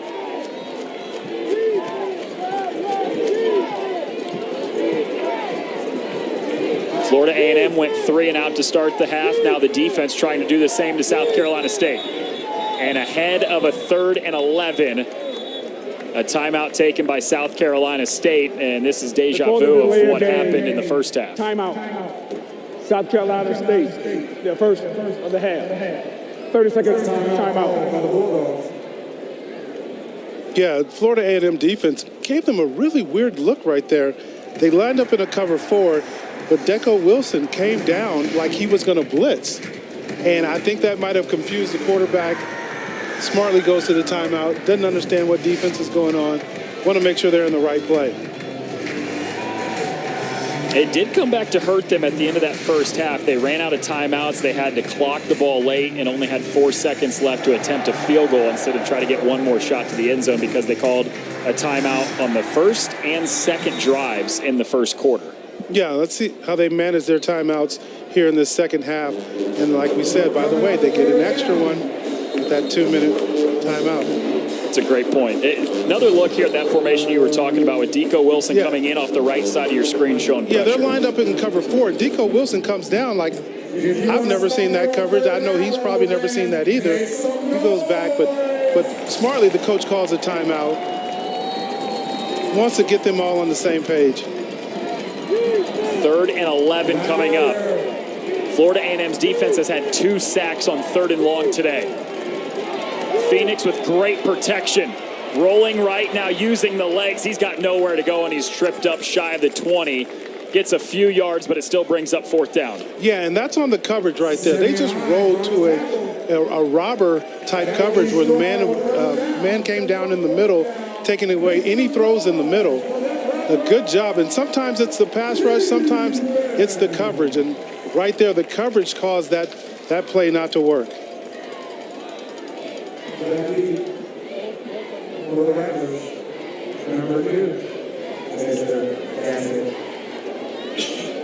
Back-to-back 3-and-outs to start the third quarter, 1 for each team, has the South Carolina State punt unit on. Let's see if Gassett can get an opportunity on this punt.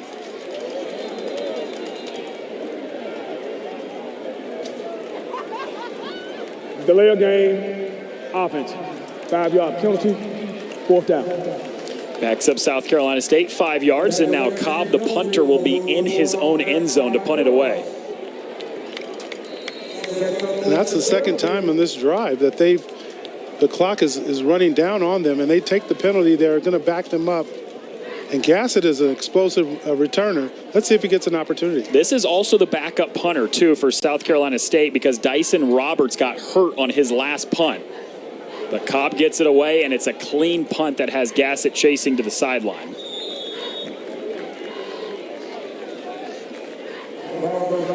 Oh, there's an expanded SWAC schedule on ESPN this year after a new television deal. 50 games across ESPN networks, including 9 on linear television. We've got another one tomorrow on ESPN, NC Central and Alabama State. SWAC Championship in December. Celebration Bowl once again in mid-December as well. But really cool to see more and more SWAC games on television. It is, and there's a major talent here in the SWAC. And what this does, it gives guys an opportunity during recruiting to say, hey, I know my parents are going to be able to see me on TV. I know I'm going to be able to make big-time plays and even make Sports Center.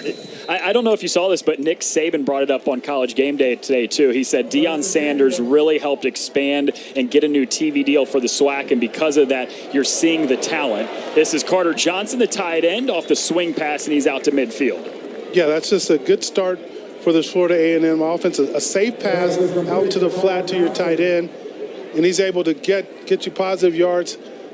It's going to put them in a 2nd and 5 situation. You love being in those 2nd and medium situations because it really opens the playbook. You can run it, you can pass it. You have multiple options available to you. This is also Florida A&M's best starting field position from their own 44 already into South Carolina State territory. Kelvin Dean with a great run, shifty move all the way down to the 31.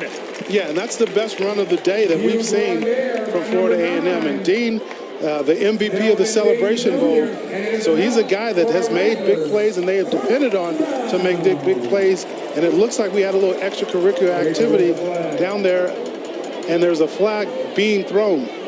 We'll see who this is on. After the play, unsportsmanlike offense, number 9.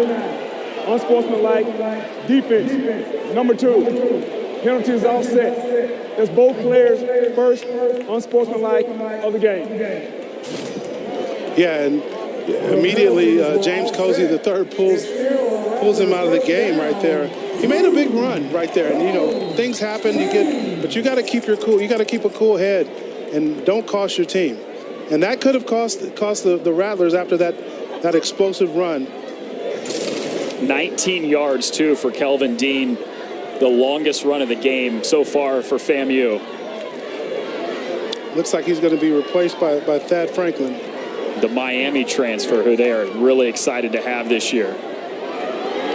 Richardson uncorks it to the far sideline. He was intending Jalen Ward. It's incomplete.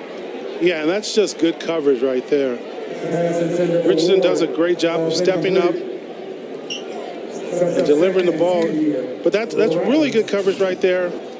You see him looking down the field, has his man on the corner route. Good coverage, a little contact, but I don't think that's enough to call. Both guys going for the ball. Just going to have to line up and play it again, 2nd and 10. And Jamari Benjamin's been really good one-on-one in coverage. Yeah, he's been all over the field. He's been covering guys up. He's been doing a great job for this defense, South Carolina State. Thad Franklin ducking underneath that offensive line, and he gets stood up after a gain of just 3. Yeah, Thad Franklin is a guy that, like we talked about earlier, they want to get the ball in his hands. They want to see what he can do. He's an explosive player, passing and running. Sets him on a 3rd down and 7. They used him a lot last week. 8 carries, 3 catches, had a receiving touchdown, yet still wanted him to get more touches. Yeah, he's just that explosive. Free play, got a chance with Richardson. Deep to the end zone, has one-on-one coverage, and it's batted incomplete. Was once again looking for Ward. It was Benjamin that had the coverage, but again, it was a free play on an offside. And that's just a veteran-savvy quarterback. He knows it's 3rd and 7. If I can get 5 free yards, let me try to get that. And now that I've got it, I'm going to take a shot. Now, it was double coverage, but still, you have nothing to lose there. If my guy comes down with it, we get a touchdown. Worst case scenario, I got 5 free yards. So great job by Richardson with the snap count, getting the guy off sides, and that's going to make it 3rd and short. Makes it a little more manageable. 7th South Carolina State penalty of this game. Instead of a 3rd and 7, this is now a 3rd and 2. Handoff to Dean, stretching to the edge, has the first down. Stutter steps down to the 15. There was a flag in the backfield. Yeah, you might get a hold right here. Holding. Offense, number 73. 10-yard penalty from the previous spot. 3rd down. The holding penalty will negate the first down. And here you see Dean bouncing to the outside. And number 73 with the takedown. That's Janik Kungli. I knew I was going to mess up his name. Ogunlade.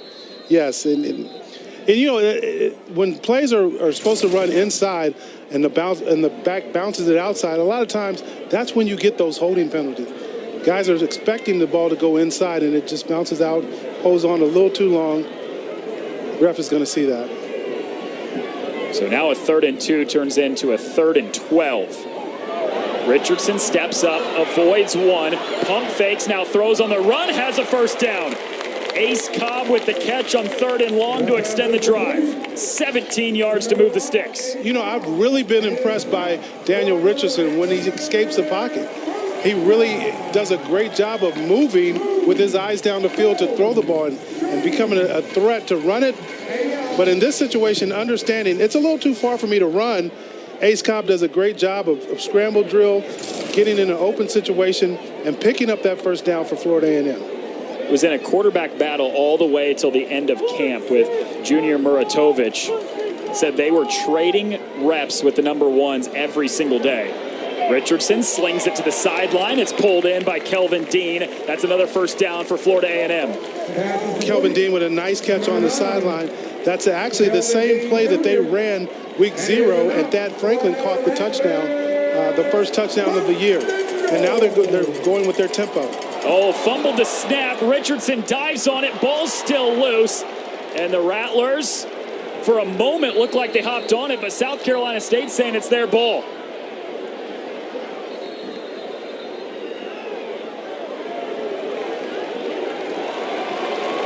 And indeed, South Carolina State forces the turnover in the red zone.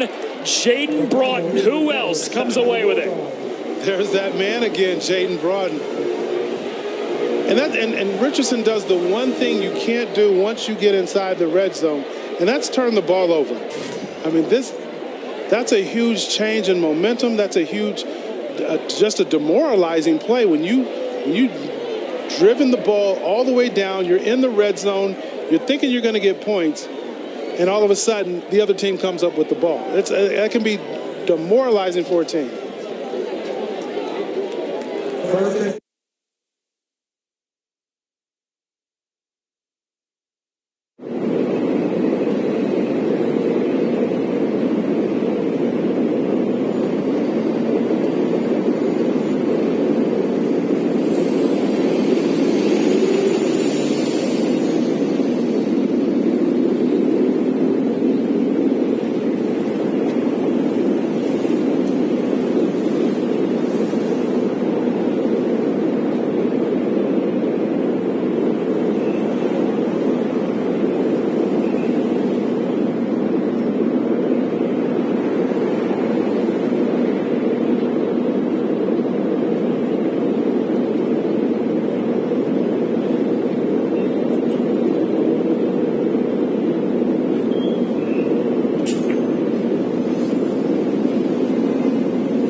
Slant route over the middle, caught near the 31, but then the ball was whisked away, and it's a fumble. They haven't blown it dead. Florida A&M football, Deco Wilson, the fumble recovery, one play after the offense gave it away. Yes, and this is huge if they get this turnover. Momentum swinging right back and forth. Ruling on the field. is an incomplete pass. The previous play is on the further review. They waited till the end of the play to blow it dead, but they get incomplete. The play is under review. Yeah, just an RPO right there. Quarterback feels like he's got the matchup he wants, throws the slant route. And we're going to find out right now if this thing is complete, if it's a fumble, or if it's just an incomplete pass. Yeah, well, I don't think it can end up being a fumble because we saw in the replay, knees were down. So it's either complete pass, play is dead, or incomplete. I don't think it would end up being a fumble. Yeah, here's another look at it. Ball's thrown pretty low. Receiver does a great job of going down to try to get it. And I just can't tell. I can't tell if he has control of it. And we got to understand, it's been called incomplete on the field, so.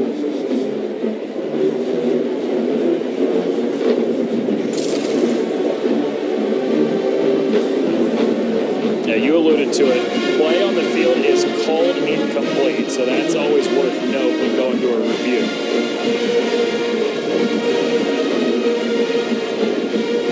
Have to have clear and concise evidence to be able to overturn this. After review, the ruling on the field is confirmed. The receiver did not survive the ground with the catch. Incomplete pass, second down.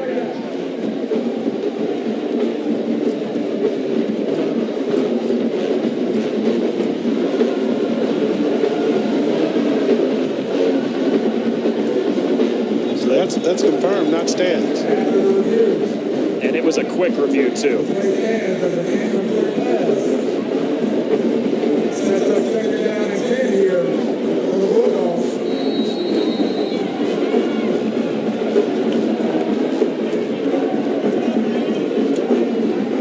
Second down and 10. Duhart motioned out of the backfield. Miscommunication there between Justin Brown-Smith and Eric Phoenix. It's 3rd and 10. Incomplete pass on the play. Yeah, Will set up third. Brown was looking for a catch right there. Actually, he was looking to block. And Phoenix was looking for him to look for the pass. Just a little miscommunication there. And we've had several instances with this offense of just not being on the same page. Again, week one, bunch of new transfers. That happens, right? It happens. Now that brings up 3rd and 10, 3rd and long. This crowd's going to get into the game, try to make it hard for South Carolina State. Phoenix jumps and his throw is wide of DeAndre Duhart. 4th and 10. And that's another situation where Florida A&M just playing coverage right there. They didn't really get pressure on the quarterback. They just dropped back in coverage, covered everybody. He had to try to go to his outlet receiver in the flat, couldn't make that connection, and that brings the punting unit out.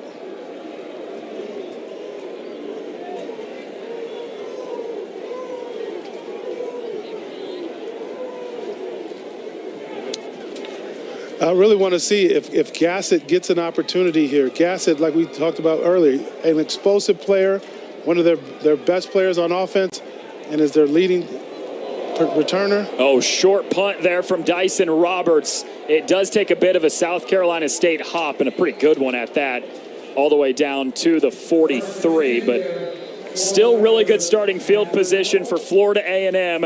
7:25 to play in the 3rd quarter. Still a one-point game in Tallahassee.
Daniel Richardson and this Florida A&M offense with the ball with great starting field position too, Byron, just outside of midfield trying to add to a 1-point lead. Yeah, Here's Richardson stepping up over the middle, and that's right through the hands of Kobe Gross, his tight end. And he had a lot of space in front of him, too, if he would have hauled it in. Yeah, good job by Richardson stepping up, finding the tight end, running the crossing route, the deep crossing route. Just couldn't hang on to that ball. The game's only touchdown was a pass from Daniel Richardson. A sixth-year quarterback, 5 years as a starter. It's only year one at Florida A&M, but he's played a ton of football. Yeah, he's played a lot of football. He's shown a lot of experience out here. He's, throwing the ball away when he didn't have anything, scrambling, making plays all over the field. 2nd and 10, handoff to Bo Somerset, who hops past one, and he gets yanked down at the 47 for 4 yards. Yeah, that's a good run by Somerset. It's going to leave them in a second and medium situation. Third and medium situation. Makes it a little bit more manageable getting those yards on with that run. With Daniel Robinson, played 3 years at Central Michigan. 2 years ago, they opened the season at Oklahoma State. He threw for 424 yards and 4 touchdowns. And we asked James Colsey, why'd you recruit this guy here? And he said, I took one look at the Oklahoma State film. That'll do it. And that was enough for him. 3rd down, quick throw over the middle, batted away. Diego Addison in coverage saved what would have potentially been a 1st down, and they force another 3 and out. Yeah, Diego doing a nice job of breaking on the football. A really contested ball right there. And Diego Addison, one of the leaders of that defense, coming up and making a play. We asked Coach, hey, if you were dependent on one guy in the secondary to make a play, who are you going to pick? And he said Diego. Diego's a guy who's been with him for 4 years, knows every facet of this defense, and is really dependable. It called him a coach on the field, too. Said he's an extension of who we are as coaches on the sideline. Absolutely. Trey Wilhoit on to punt it away for Florida A&M. It's Carter back to return it for South Carolina State, and he lets this one fly well over his head into the end zone for a touchback. That will be a touchback. 1st and 10 for the Bulldogs. 6:23 to play in the 3rd quarter. 7-6 Florida A&M in their home opener.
Season opener for South Carolina State, game 2 because of a week 0 game for the defending HBCU national champions Florida A&M. 7-6 the score, probably not surprising for 2 of the best defenses in the FCS last year. But now the offense for South Carolina State back out on the field. Handoff to DeAndre Duhart, trying to pick his way through the defense and does a nice job finding a seam. A productive run on 1st down for 9 yards. Yeah, and Duhart had some success in the first half running the ball, and it looks like South Carolina is going to go back to that formula, leaning on that offensive line with 3 all-conference players coming back.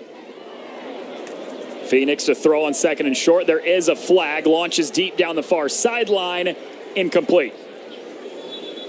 Yeah, that's a great job by Phoenix, drawing them off sides and then taking the shot. We said the same thing on the other side with Richardson. He did that a little earlier. And offside defense, number 97. 5-yard penalty, results, and a first down. Yeah, Phoenix returns the favor, and the minimum he's going to get is a free first down. Okay, we've seen 4 empty possessions in this third quarter, 2 for each team. How can the offenses start generating?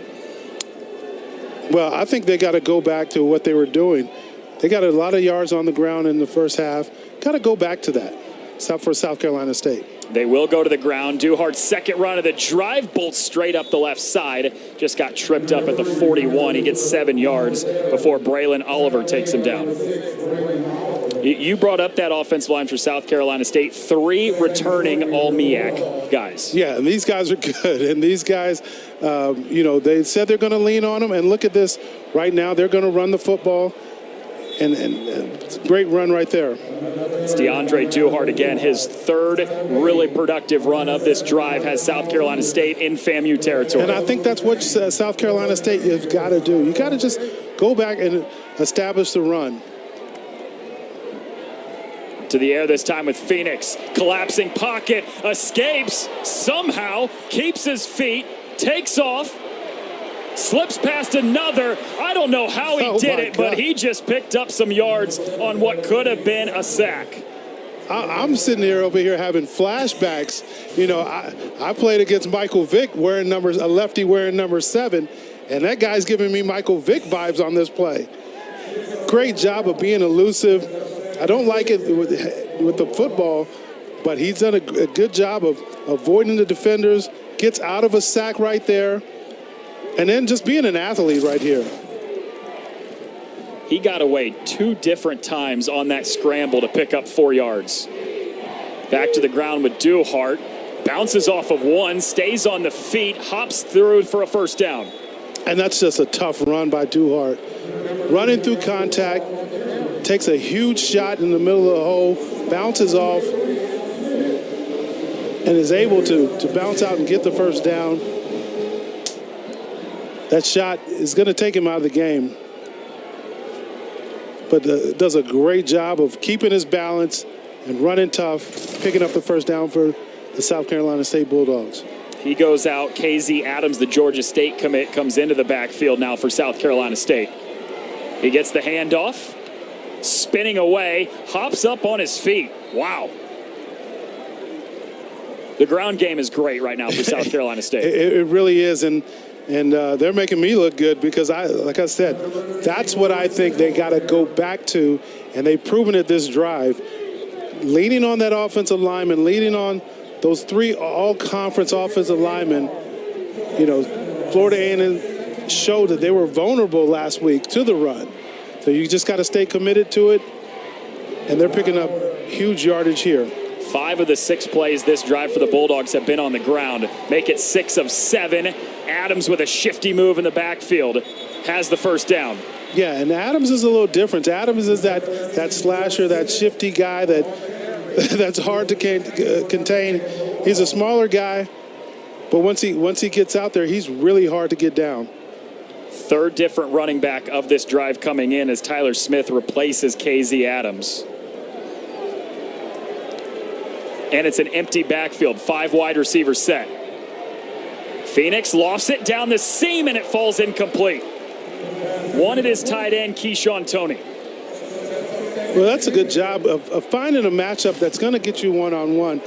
And what they did, they went to an empty set, put Florida A&M in a situation where they blitzed it, playing man-to-man, just couldn't get the connection to the tight end. But at least they're throwing to the tight end, right? That's what you want? Yeah, and Keyshawn Toney was an all-conference tight end. He's a guy that they depend on in the running game as well. So. Spent a year at South Carolina, too, so he's played SEC football. Phoenix zips it to the sideline, pulled in by Caden High, ducks underneath the defense across the 15, into the red zone. And a first down. And see, that's what you can do once you running the ball effectively. You can fake that run, get it out to one of your playmakers in space. And Caden High is a guy that we've seen all night. He's shifty, he's fast, and he can make big plays for you. Picks up that first down. Just a sophomore who had nearly 800 yards of receiving as a true freshman. KZ Adams right up the gut. Yeah, and it looks like this offensive line is wearing on this Florida A&M defense. They are really winning the battle. If you watch that play, again, you watch the replay of that play, they are pushing guys 3 and 4 yards down the field.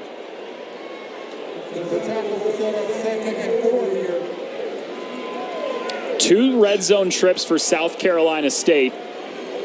They've gotten 2 field goals, but have yet to punch it in for 6 either time. If I'm Coach Barry, this ball's staying on the ground.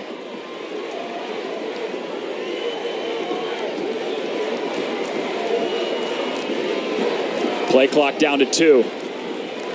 11th play of the drive. Phoenix to the end zone, batted away. Yeah, that's just a good job on the outside. Can't get to the quarterback, quick throw. Get your hands up, knock that ball down.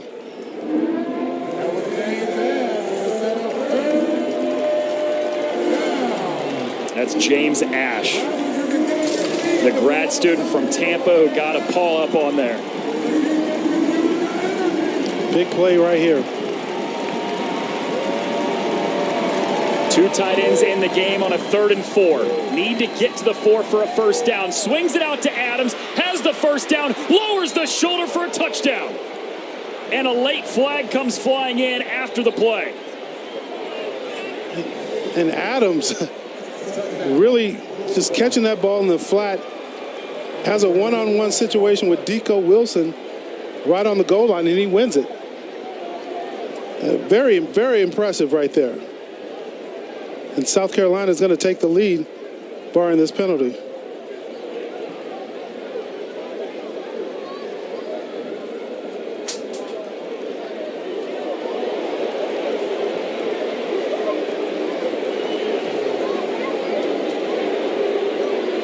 Personal foul, unnecessary roughness, late hit on the defense. That 15-yard penalty will be enforced on the kickoff. The result of the play is a touchdown. Time for point.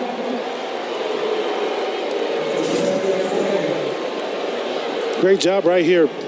Out in the flat, got a one-on-one with Deco Williams, and he just overpowers Williams. And you can see the late hit right there, drawing the penalty.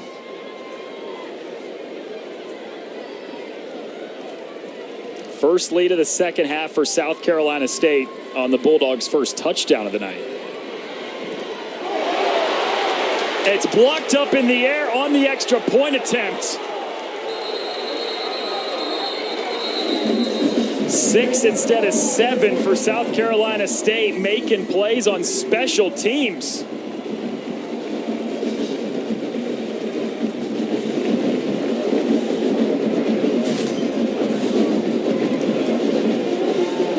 Here we go, right up the middle. Cam Donald. Cam Donald gets a big paw up there.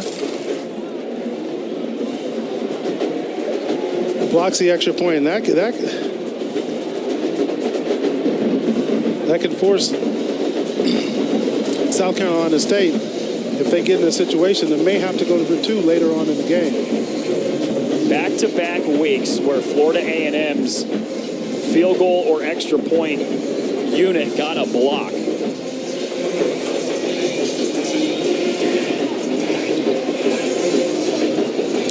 And in a 1-point win last week, that turned out to be pretty crucial. And you know, Florida A&M last week was down 14-0. They're down here 12-7. We're gonna see how they're gonna respond to this.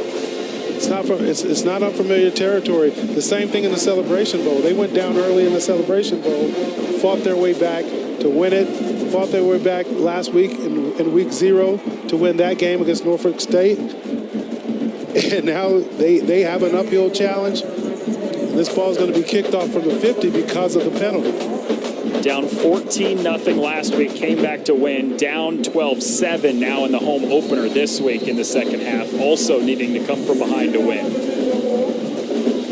Defending HBCU national champions, but a totally different roster. 59 guys from last year's team gone due to graduation or the transfer portal.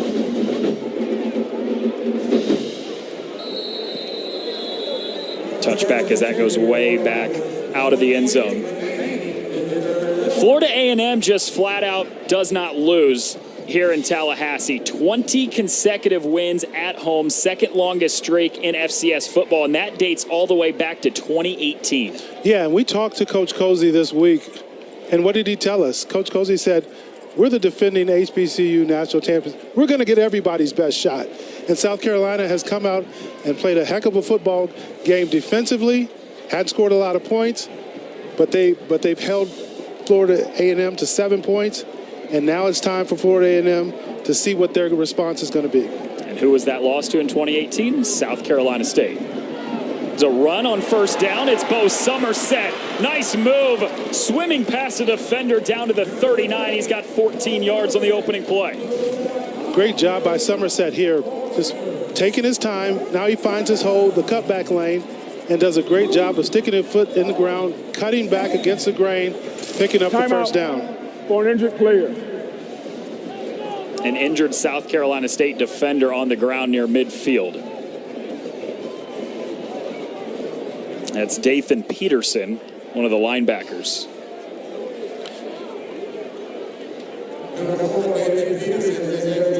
Yeah, guys are really struggling with the cramping tonight. It's like we said earlier, it's a humid night out there. And, once you start getting one cramp, and I've been in that situation, they're hard to stop. They don't go away. Nearly 90 degrees, 51% humidity tonight. We're well past 8:30 here in Tallahassee.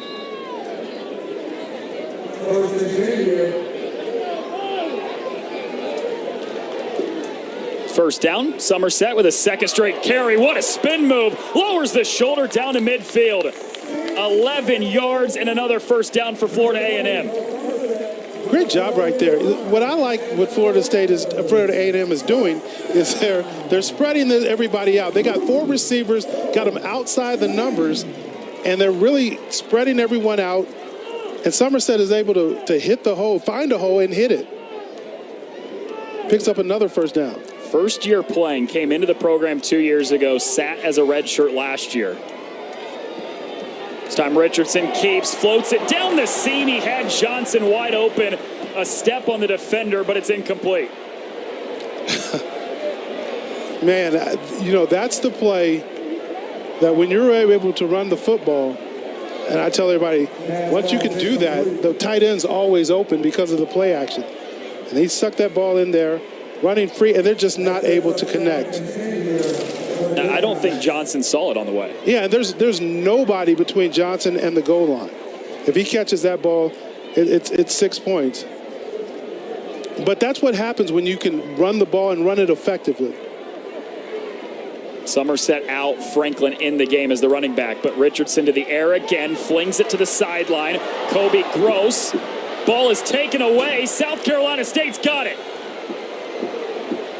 Second time this half, South Carolina State's defense has forced a turnover on their side of the field. Aaron Smith is the one who swiped it away. Aaron Smith just never stops hustling. Gets beat on the play, but never stops hustling. Comes from behind and punches that ball out. And that's first down going the other way for South Carolina State. One of the things that Coach Barry told us is no matter what happens, they're going to get effort out of their players. And that's just effort because he got beat on that out route, never gave up, got himself back into play, and look, punches that ball out, and South Carolina is able to recover it. Now they're going the other way.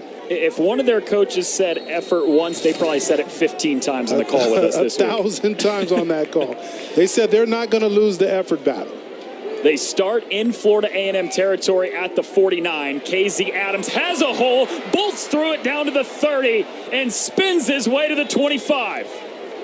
24 yards on the opening play of the drive, and South Carolina State is cooking now. Yeah, this offensive line is cooking. You got to watch them come off the ball. That's the end of the third quarter. Timeout. They just come off the ball and create a massive tackle. South Carolina State on the road against a Florida A&M team who's won 20 home games in a row, but it's the Bulldogs up by 5 and driving going to the fourth.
Chennis Berry is in his first game as a Division I head coach. Byron, you made the analogy to boxing. Usually you have to go against somebody else before you get the champ. Well, he gets the champ in game one, and he's got the champ on the ropes. He's got the champ on the ropes, and guess what he told us?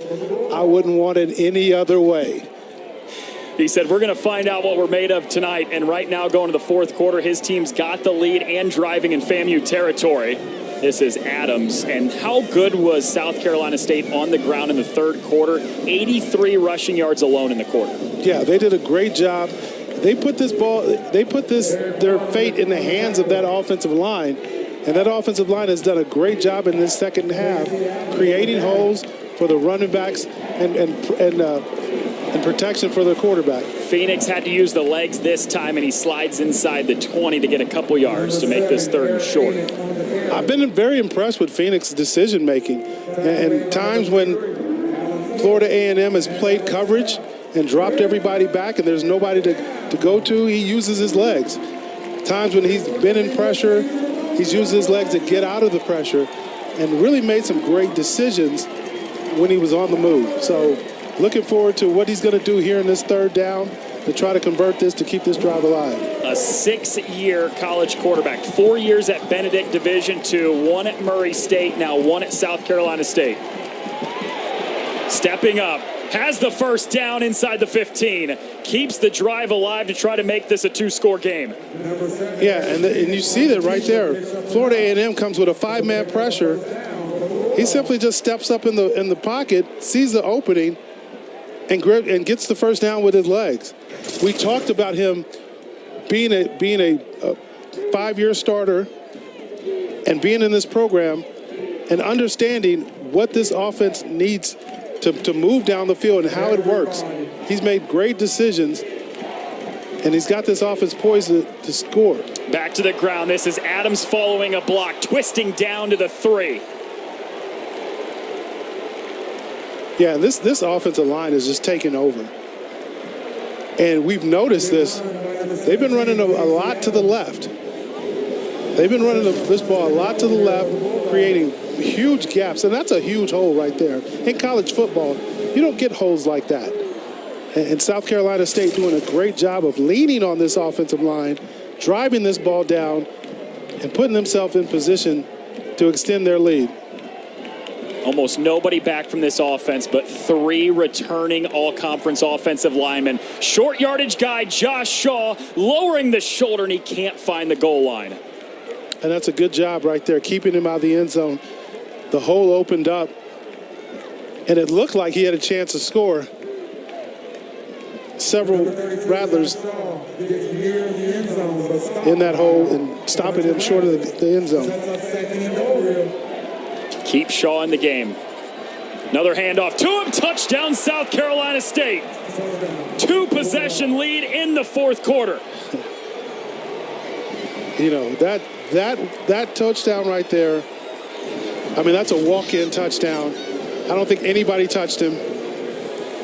And like I said, you just don't get holes that big on this level of football, and not against the defending HBCU national champs. And that offensive line, kudos to them. I really got to take my hat off to them, the way they're playing. And I got to say the entire offensive line. Keeping the offense on the field, going for 2 to try to make this a 13-point lead.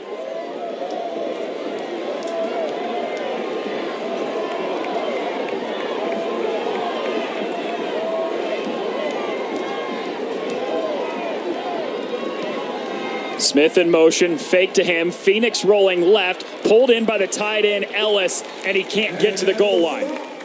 So the 2-point conversion is no good, but South Carolina State gets 6. The Bulldogs up 2 possessions against top 25 Florida A&M in the 4th.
the defending HBCU national champs, Florida A&M, on the ropes. An 11-point game early in the fourth quarter. Week 1 for South Carolina State. Game number 1 for the Bulldogs.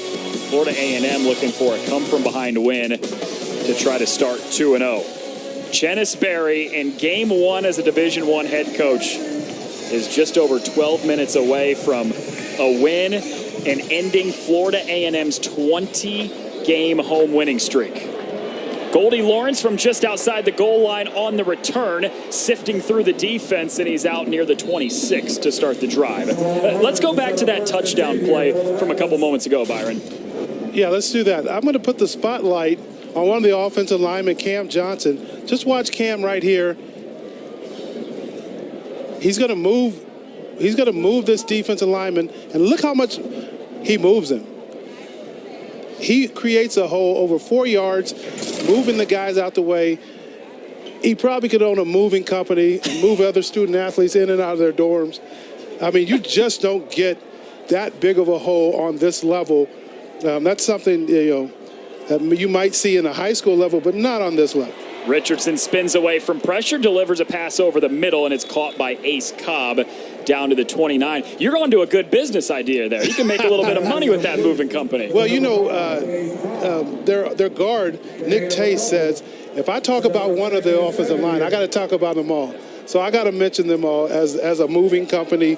Maybe that's a potential NIL deal for those guys. Now we're talking modern football. Play action for Richardson, escapes the pocket to the right, slings it on the run into double coverage, and there is a flag. Yeah.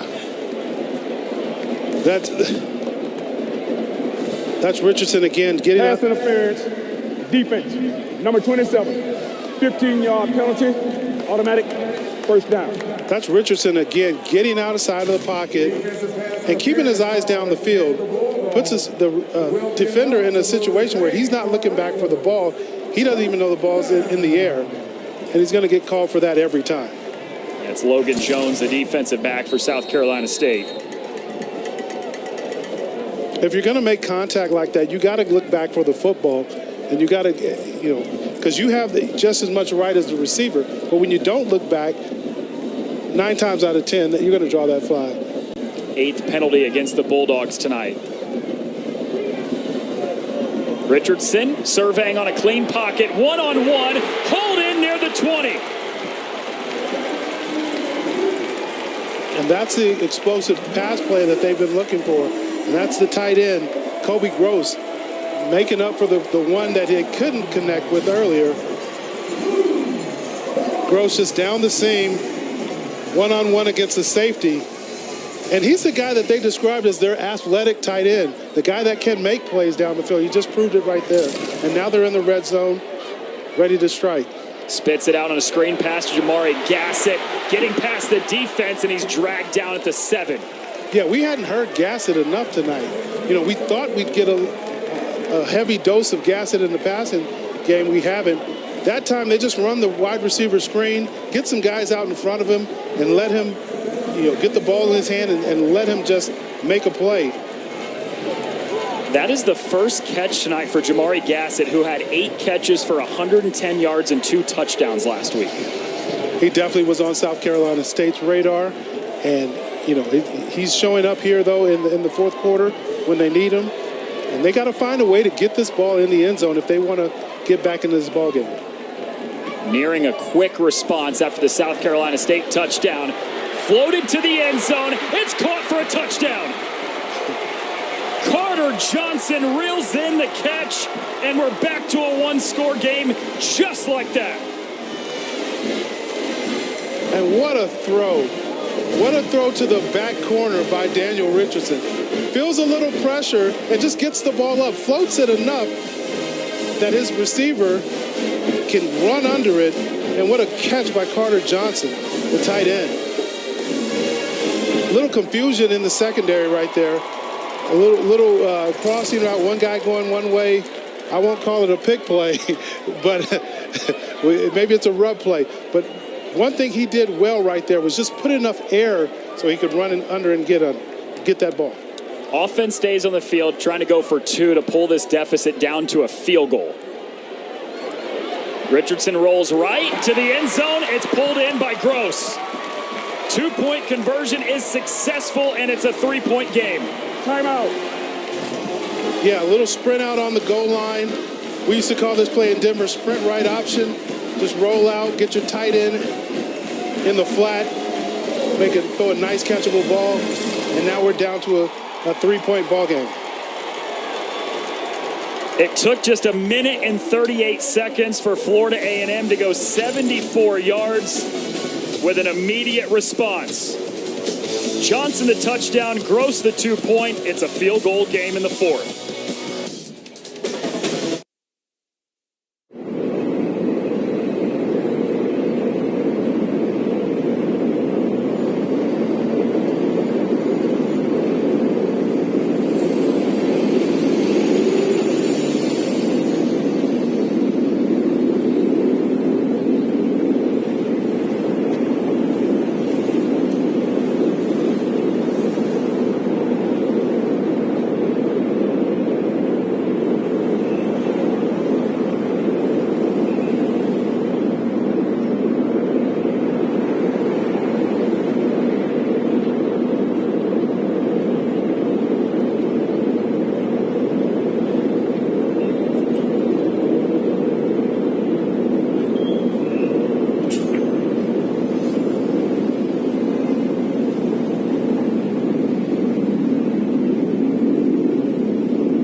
State clinging to a 3-point lead over Florida A&M, but it's the Rattlers who strike back less than 2 minutes after a South Carolina State touchdown. They get themselves one, and it's back down to a field goal game.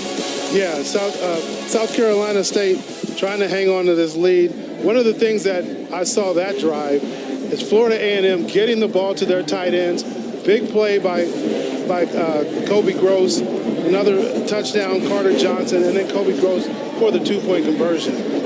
I told you earlier, when you get the ball to the tight ends, great things happen. It was almost all tight ends on that drive. 41 yards was the big play to Kobe Gross. Then you mentioned it, tight end to Carter Johnson 2 plays later for 7 yards, 2-point conversion back to Gross. And the momentum has flipped just like that back to Florida A&M, who's won 20 straight games in this building dating back to 2018. Yeah, and I think one of the things that they got to do now in this 4th quarter with that score is get this crowd back into the game, get them on their side, yelling and making it hard for this South Carolina State offense.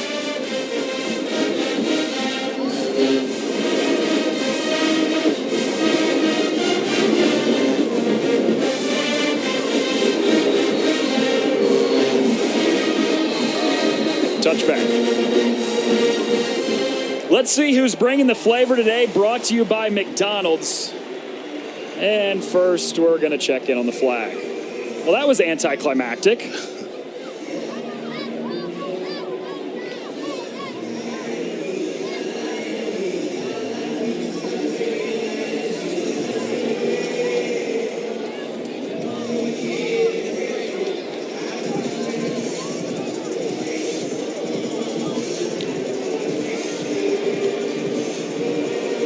Long discussion. You think they're discussing what they're getting from McDonald's? It's a great tie into that. Way to go. He's like, yeah, I want a number 3 with cheese.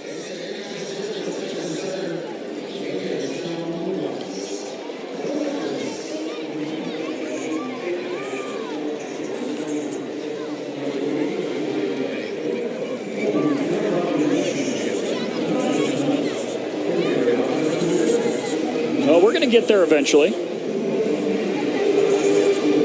More discussion. I think he wanted the large fries. The McFlurry machine is down. That's what it is. There's no foul on the play. The kick resulted in a touchback.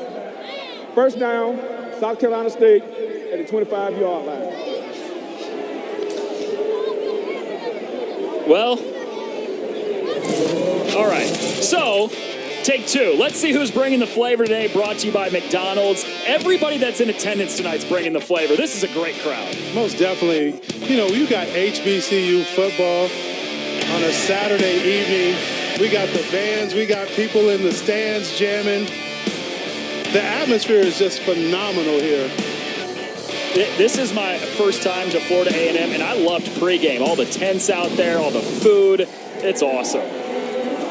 KZ Adams on the first carry of the drive. He backpedals down to the 29 for 4 yards. Yeah, and this has got to be the response for South Carolina State.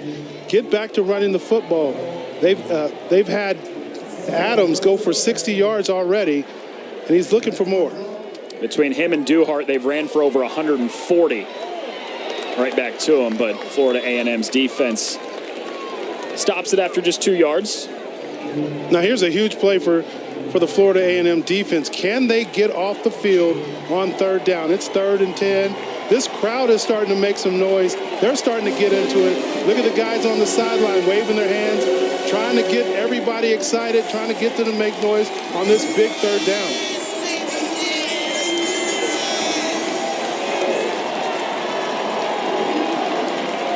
Florida A&M just scored a touchdown in less than 2 minutes. Can the defense force a 3-and-out? Phoenix to the sideline, bobbled it incomplete. Wanted Carter. It's 4th down. Yeah, and look at the energy in this place. Look at the energy at Ken Riley Field. And then, you know, that's a good throw right there. That's a good read. He caught the one-on-one matchup he was looking for, and you just got to make that play. You know that sideline was letting him have it, too. Oh, you know they were. You know they were. And you know Coach Cozy, as a defensive back himself at Florida State, he was on pins and needles. But that ball goes incomplete, and South Carolina now State is lined up to punt. This feels like a different Florida A&M team than we saw even 10 minutes ago. Delay of game, offense. 5-yard penalty, 4th down. And that's the one thing I think that's going to drive Coach Berry crazy. How many delay of games have they had this game? And look at this crowd. Look at this crowd. They're going nuts.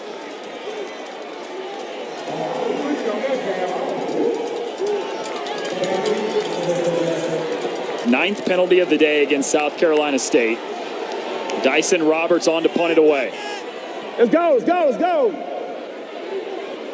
Jamari Gassett lets it bounce. South Carolina State lets it roll all the way down near the 15. That took about 20 extra yards off the bounce. 9:12 to play. Florida A&M down a field goal with the football when we return. What a finish in store.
Florida A&M has a rich tradition of winning national championships. Back in 1978, they won the inaugural 1AA national championship, defeating UMass 35-28, and they have won a lot of them since, capped off by last year's Celebration Bowl championship in 2023. 16 HBCU national championships. This team wins a lot. They produce NFL players. They produce Hall of Famers. Yeah, they do. And you know, two of those Hall of Famers, Bullet Bob Hayes, and then I just forgot the other one.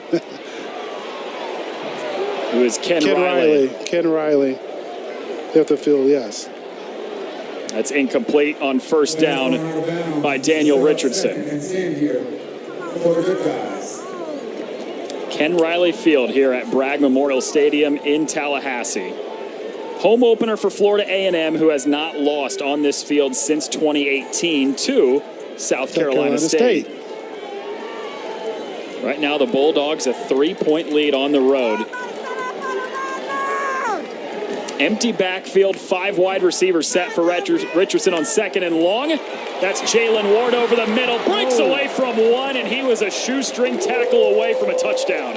Jalen making a great catch in the middle of the field, runs a slant route right here, and then makes the first man miss and almost makes the second guy miss. If he doesn't get his shoestrings right there, he's off to the races. Fake on the screen, down the sideline to Johnson, who had the touchdown last drive, and he's into South Carolina State territory.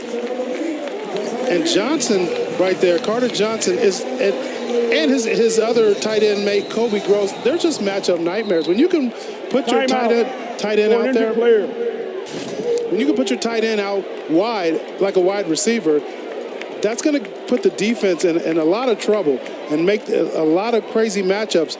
And they're taking advantage of that with their tight ends. 20 yards to Ward, followed by 22 yards to Johnson. That's 42 yards on the last play for Florida A&M's offense. It looks like we're dealing with more cramps. That's John Hannibal for South Carolina State.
Minutes to go, 80 yards down the field after they get the football back, driving into South Carolina State territory again. Just over 8 minutes to play, down a field goal. Somerset on the carry. Good patience in the backfield and a cut up the middle. Down to the 30. Give him 13 yards and a first down. And Somerset has been the guy in the second half running the football. And, you know, we talked to offensive coordinator Henry Burris, and he said these guys have to earn the right to play. Obviously, Somerset has done that, and he's producing. Back to him once more.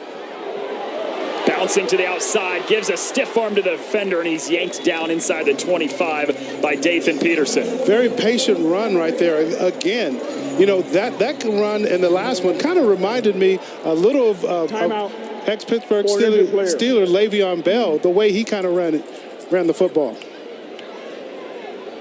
It's Bo Somerset after back-to-back carries that's down on the ground and being attended to. He's just not in a hurry ever, is he? No, he's not. He's just patient. He finds his hole, and then he explodes through it. Kind of goes down a little awkward right there. Don't know what happened to him, but he's back up, being helped off the field.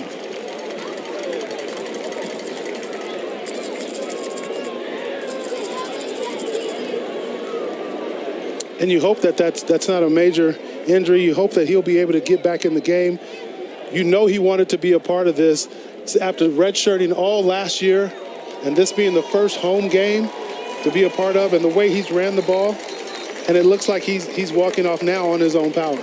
He came into this program 2 years ago. The coaches were trying to decide, is he going to be a running back? Is he going to be a wide receiver? Wide receivers coach said, I want him. Running backs coach said, I want him. They couldn't decide, and so they actually left it up to Somerset to decide, and he said, I want to be a running back. And keep in mind, that was when the running back room had 3 established guys already. He wanted that challenge of trying to work his way into that running back room. And he was willing to sit out and pay his dues and work hard, and, you know, that's one of the things that they said. He put in the work while he was redshirting. Thad Franklin subs in for him, straight up the middle. And he's clipped down at the 10. 13 yards for a first down. And that's the best run of the day from Thad Franklin. And look at the guys up front. The double team blocks, they get up on the linebacker, Aaron Smith. And that's just a great run by Thad Franklin. It's great when you can have multiple running backs in that backfield like Florida A&M does, and you can count on all 3 of them.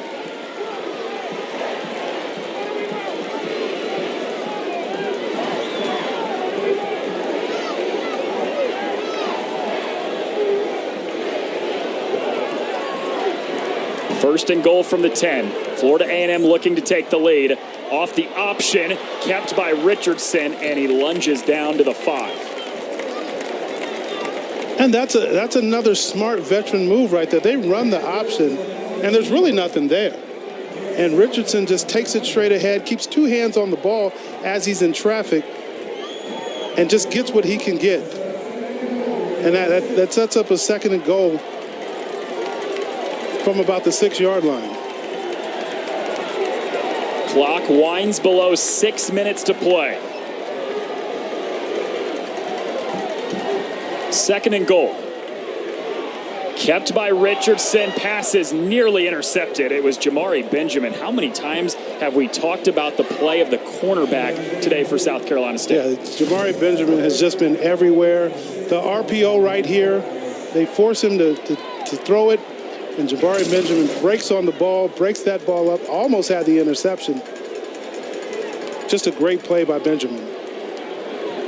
He had a great spring that put him into a starting role and has not looked back.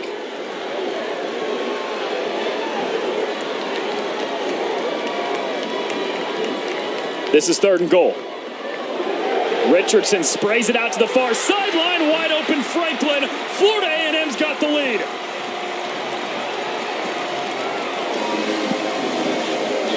And look at the energy in this place. Totally different than what it was before. And Richardson right there just holding the safeties, holding the coverage to the right, and then simply dumping it off to his back who's wide open.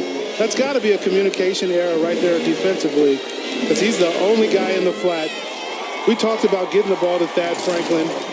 The guy can run it, he can catch it, and now Florida A&M taking the lead back. Extra point makes it a 4-point lead, so a field goal does nothing for South Carolina State.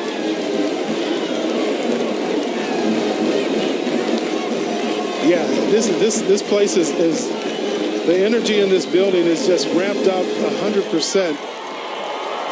Look at this. This is just a great atmosphere. Here we go again with the replay. Richardson, he's looking to the right to keep everybody over there to the right side. Comes back to a wide open Franklin. Matter of fact, he had two guys over there. I was just going to say that. He could have thrown it to Quan Lee. He really could, and chose Franklin. You got to think that was just a coverage bust or something on the South Carolina State side. There's no way you're going to leave Thad Franklin that wide open in the end zone. Back-to-back weeks with a receiving touchdown for the running back Thad Franklin. And with 12 and a half minutes to go in this game, South Carolina State scored. They took an 18-7 lead and 15 unanswered points now over the last 7 minutes. It just feels like a completely different team. It really does. And I don't know what James Cozy III told to his players, but whatever he told them, he needs to bottle that up and save that again for later on in the season.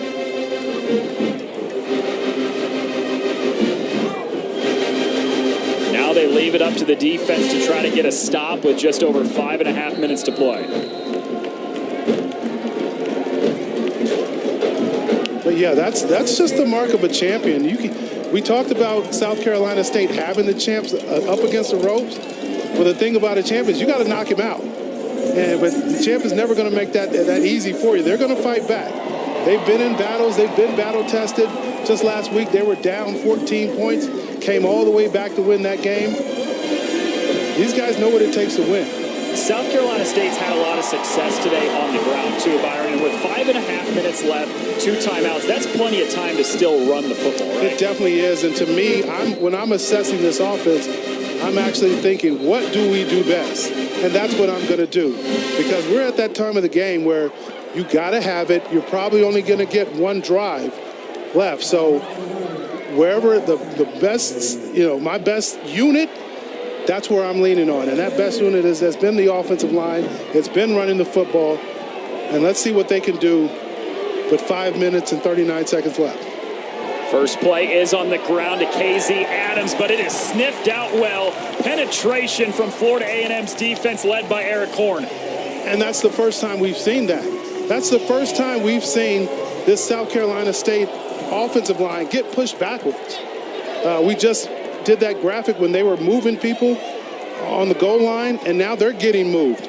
And that's where you're going to win the game, is in that trenches, but you can't get moved backwards. It's a loss of 3 to back them up near the 20.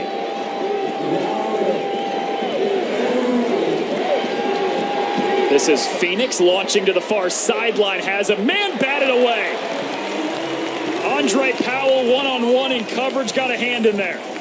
And that's just a great job. That's a great job on both sides. That's a great job by the quarterback finding his guy open on the corner route. But like you said, number 7 coming in there from the safety position, Andre Powell, and just making the contact and separating the receiver from the ball. Powell was a starter last year. It didn't go as planned. He got benched. Milton Patterson, the defensive coordinator, said he did not pout, and he worked so hard into the offseason, earned himself a starting spot again this year. Comes up with a really big play in the fourth quarter here. Phoenix on 3rd and long, uncorks it down the seam, and it's incomplete. He led Carter just a step too much. Yeah, and he almost had Carter down the seam. They were playing like a 2-deep look, a cover 2 look, and they run the double post and get behind. They get behind the safety. They just can't connect. They just can't connect. But this is where James Cozy said he wanted to put South Carolina State in 3rd and long situations, put his blitz packages on the field, put his pressure packages on the field, and they got the stop right there. 3 and out. They got to punt it back. The last 4 drives between the two teams have gone Florida A&M touchdown, South Carolina State 3 and out, Florida A&M touchdown, South Carolina State 3 and out. 30-second timeout. After a slow start to this second half, too, Daniel Richardson has been phenomenal the last 3 drives. Yeah, he really has. Doing a great job with his eyes. And the other part, like we said, using his tight ends. And his tight ends are matchup nightmares. And that's the big throw for the touchdown. And that was the impressive throw because he put a lot of air on there that allowed his tight end to go out and catch that ball. Here's the sprint option on the goal line for the 2-point conversion. And then here's Richardson holding the coverage to the right and simply dumping it to the fullback in the flat and watch him celebrate. Florida A&M fell behind last week 14-0, came back to win it. The offensive coordinator, Joseph Henry, said our guys didn't flinch. They fell behind 18-7 in this fourth quarter. They've scored 15 in a row. Yeah, and sometimes you have those teams that play better when their back's against the wall. When they're up against it, they feel challenged, they're going to come out and make every play. Jamari Gassett lets it bounce. Picks it up at the 35, has some space, gets a block across midfield. Florida A&M with the lead has starting field position in plus territory. And that's a great job by Gassett, picking that ball up, getting some extra yards. And there's a flag that comes in way after the play.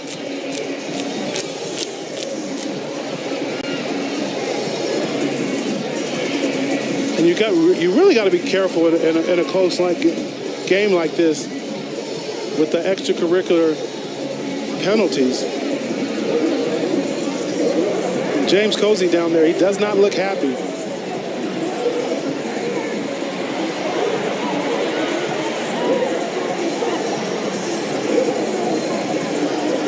After the play, personal foul, receiving team, number 12. That 15-yard penalty will be enforced from the end of the run. First down, Florida A&M.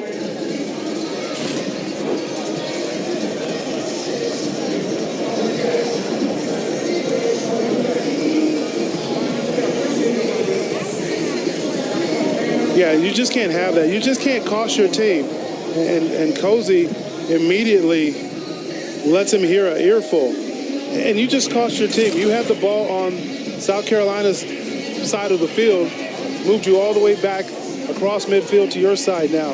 And you're trying to put this game away. You just can't have penalties like that. 2 straight touchdown drives for this Florida A&M offense. Down 11, they score 15 unanswered, take a 4-point lead, and they've got the football here trying to run out the clock. Franklin on the grounds. Not much going here. Maybe got back to the line of scrimmage. That's about it. 106 yards, 3 touchdowns in the last 3 drives for Daniel Richardson. Yeah, he definitely has heated up late in this ball game. He's led his team down and coming back and taking the lead away from South Carolina State. You know, like we said earlier, some guys, they need the pressure. They want the pressure, and they perform better when they have the pressure on them. And Richardson is one of those guys.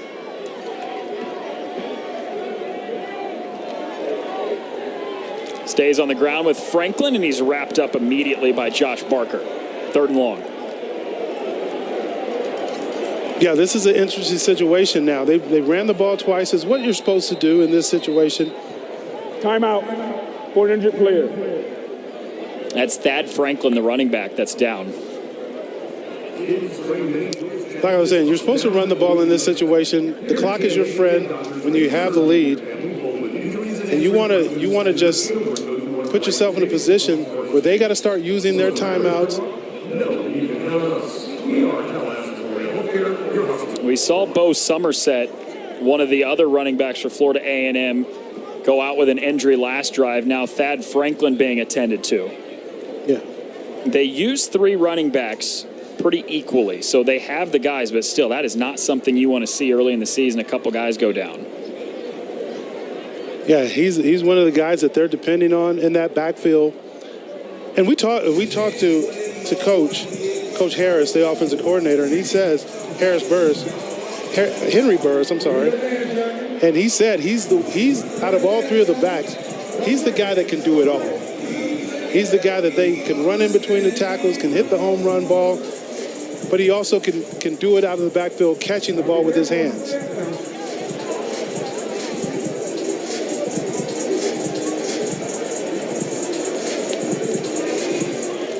It's good to see him up. Looks like he's gonna walk off the field on his own power.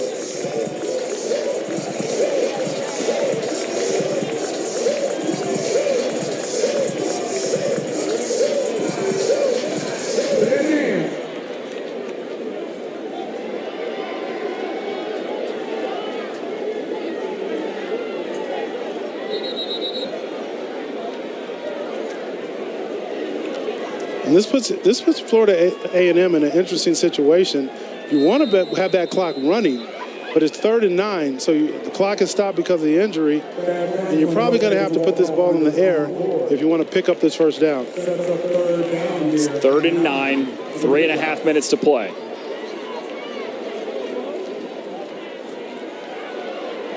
Richardson flush to the right, slings it over the middle. That's caught for a first down. Jalen Ward hauls it in. It moves the chains and keeps the clock rolling. Jalen Ward making a play here in the 4th quarter. He's one of the guys that they said they wanted to step up in that number 2 receiver position. And here's what I've been impressed. When Richardson leaves the pocket, and a lot of times when he scrambles to his right, he's looking to throw the ball. And he does a great job of picking up that first down. Ward making a play late in the game that allows that clock to tick. The last couple of plays, though, Richardson snapped it with about 10 on the play clock. If you wind it down to 1, obviously you get to take more time off the clock, and it looks like he's doing that here. Hands it off. Somerset. Just about a yard. Yeah, you got to believe that Coach Cozy has brought that to his attention. Timeout. South Carolina State. Their first of the half. 30-second timeout.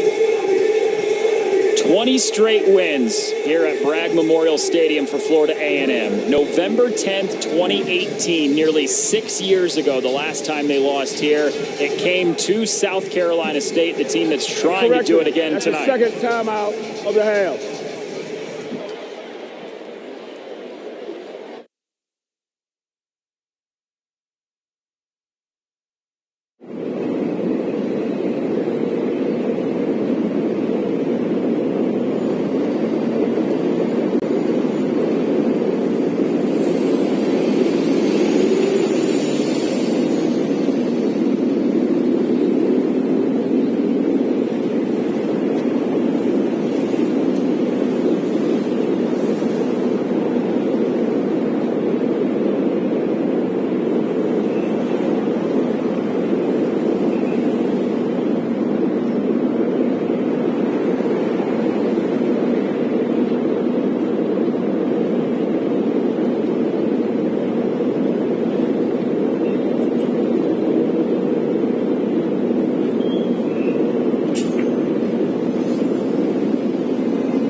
chanting is beginning in the stands and on the field.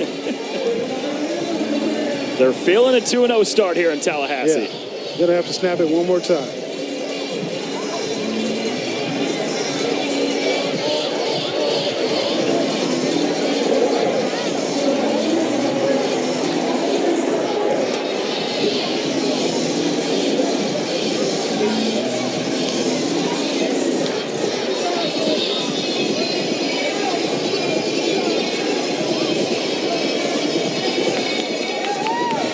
A lot of fight shown by South Carolina State to come on the road against Florida A&M and nearly knock them off. But back-to-back touchdown drives, down 11 by the Rattlers, and able to hold on to a 4-point victory. Yeah, and like every coach on that staff said, they are going to put the effort and they're going to win the effort battle. And they didn't bring anyone to this game to just eat, ride, and watch. Everybody's going to participate and everybody's going to play hard. One final knee taken, and that does it. Florida A&M survives, and the home winning streak is now 21 consecutive to match the best mark in all of FCS football currently.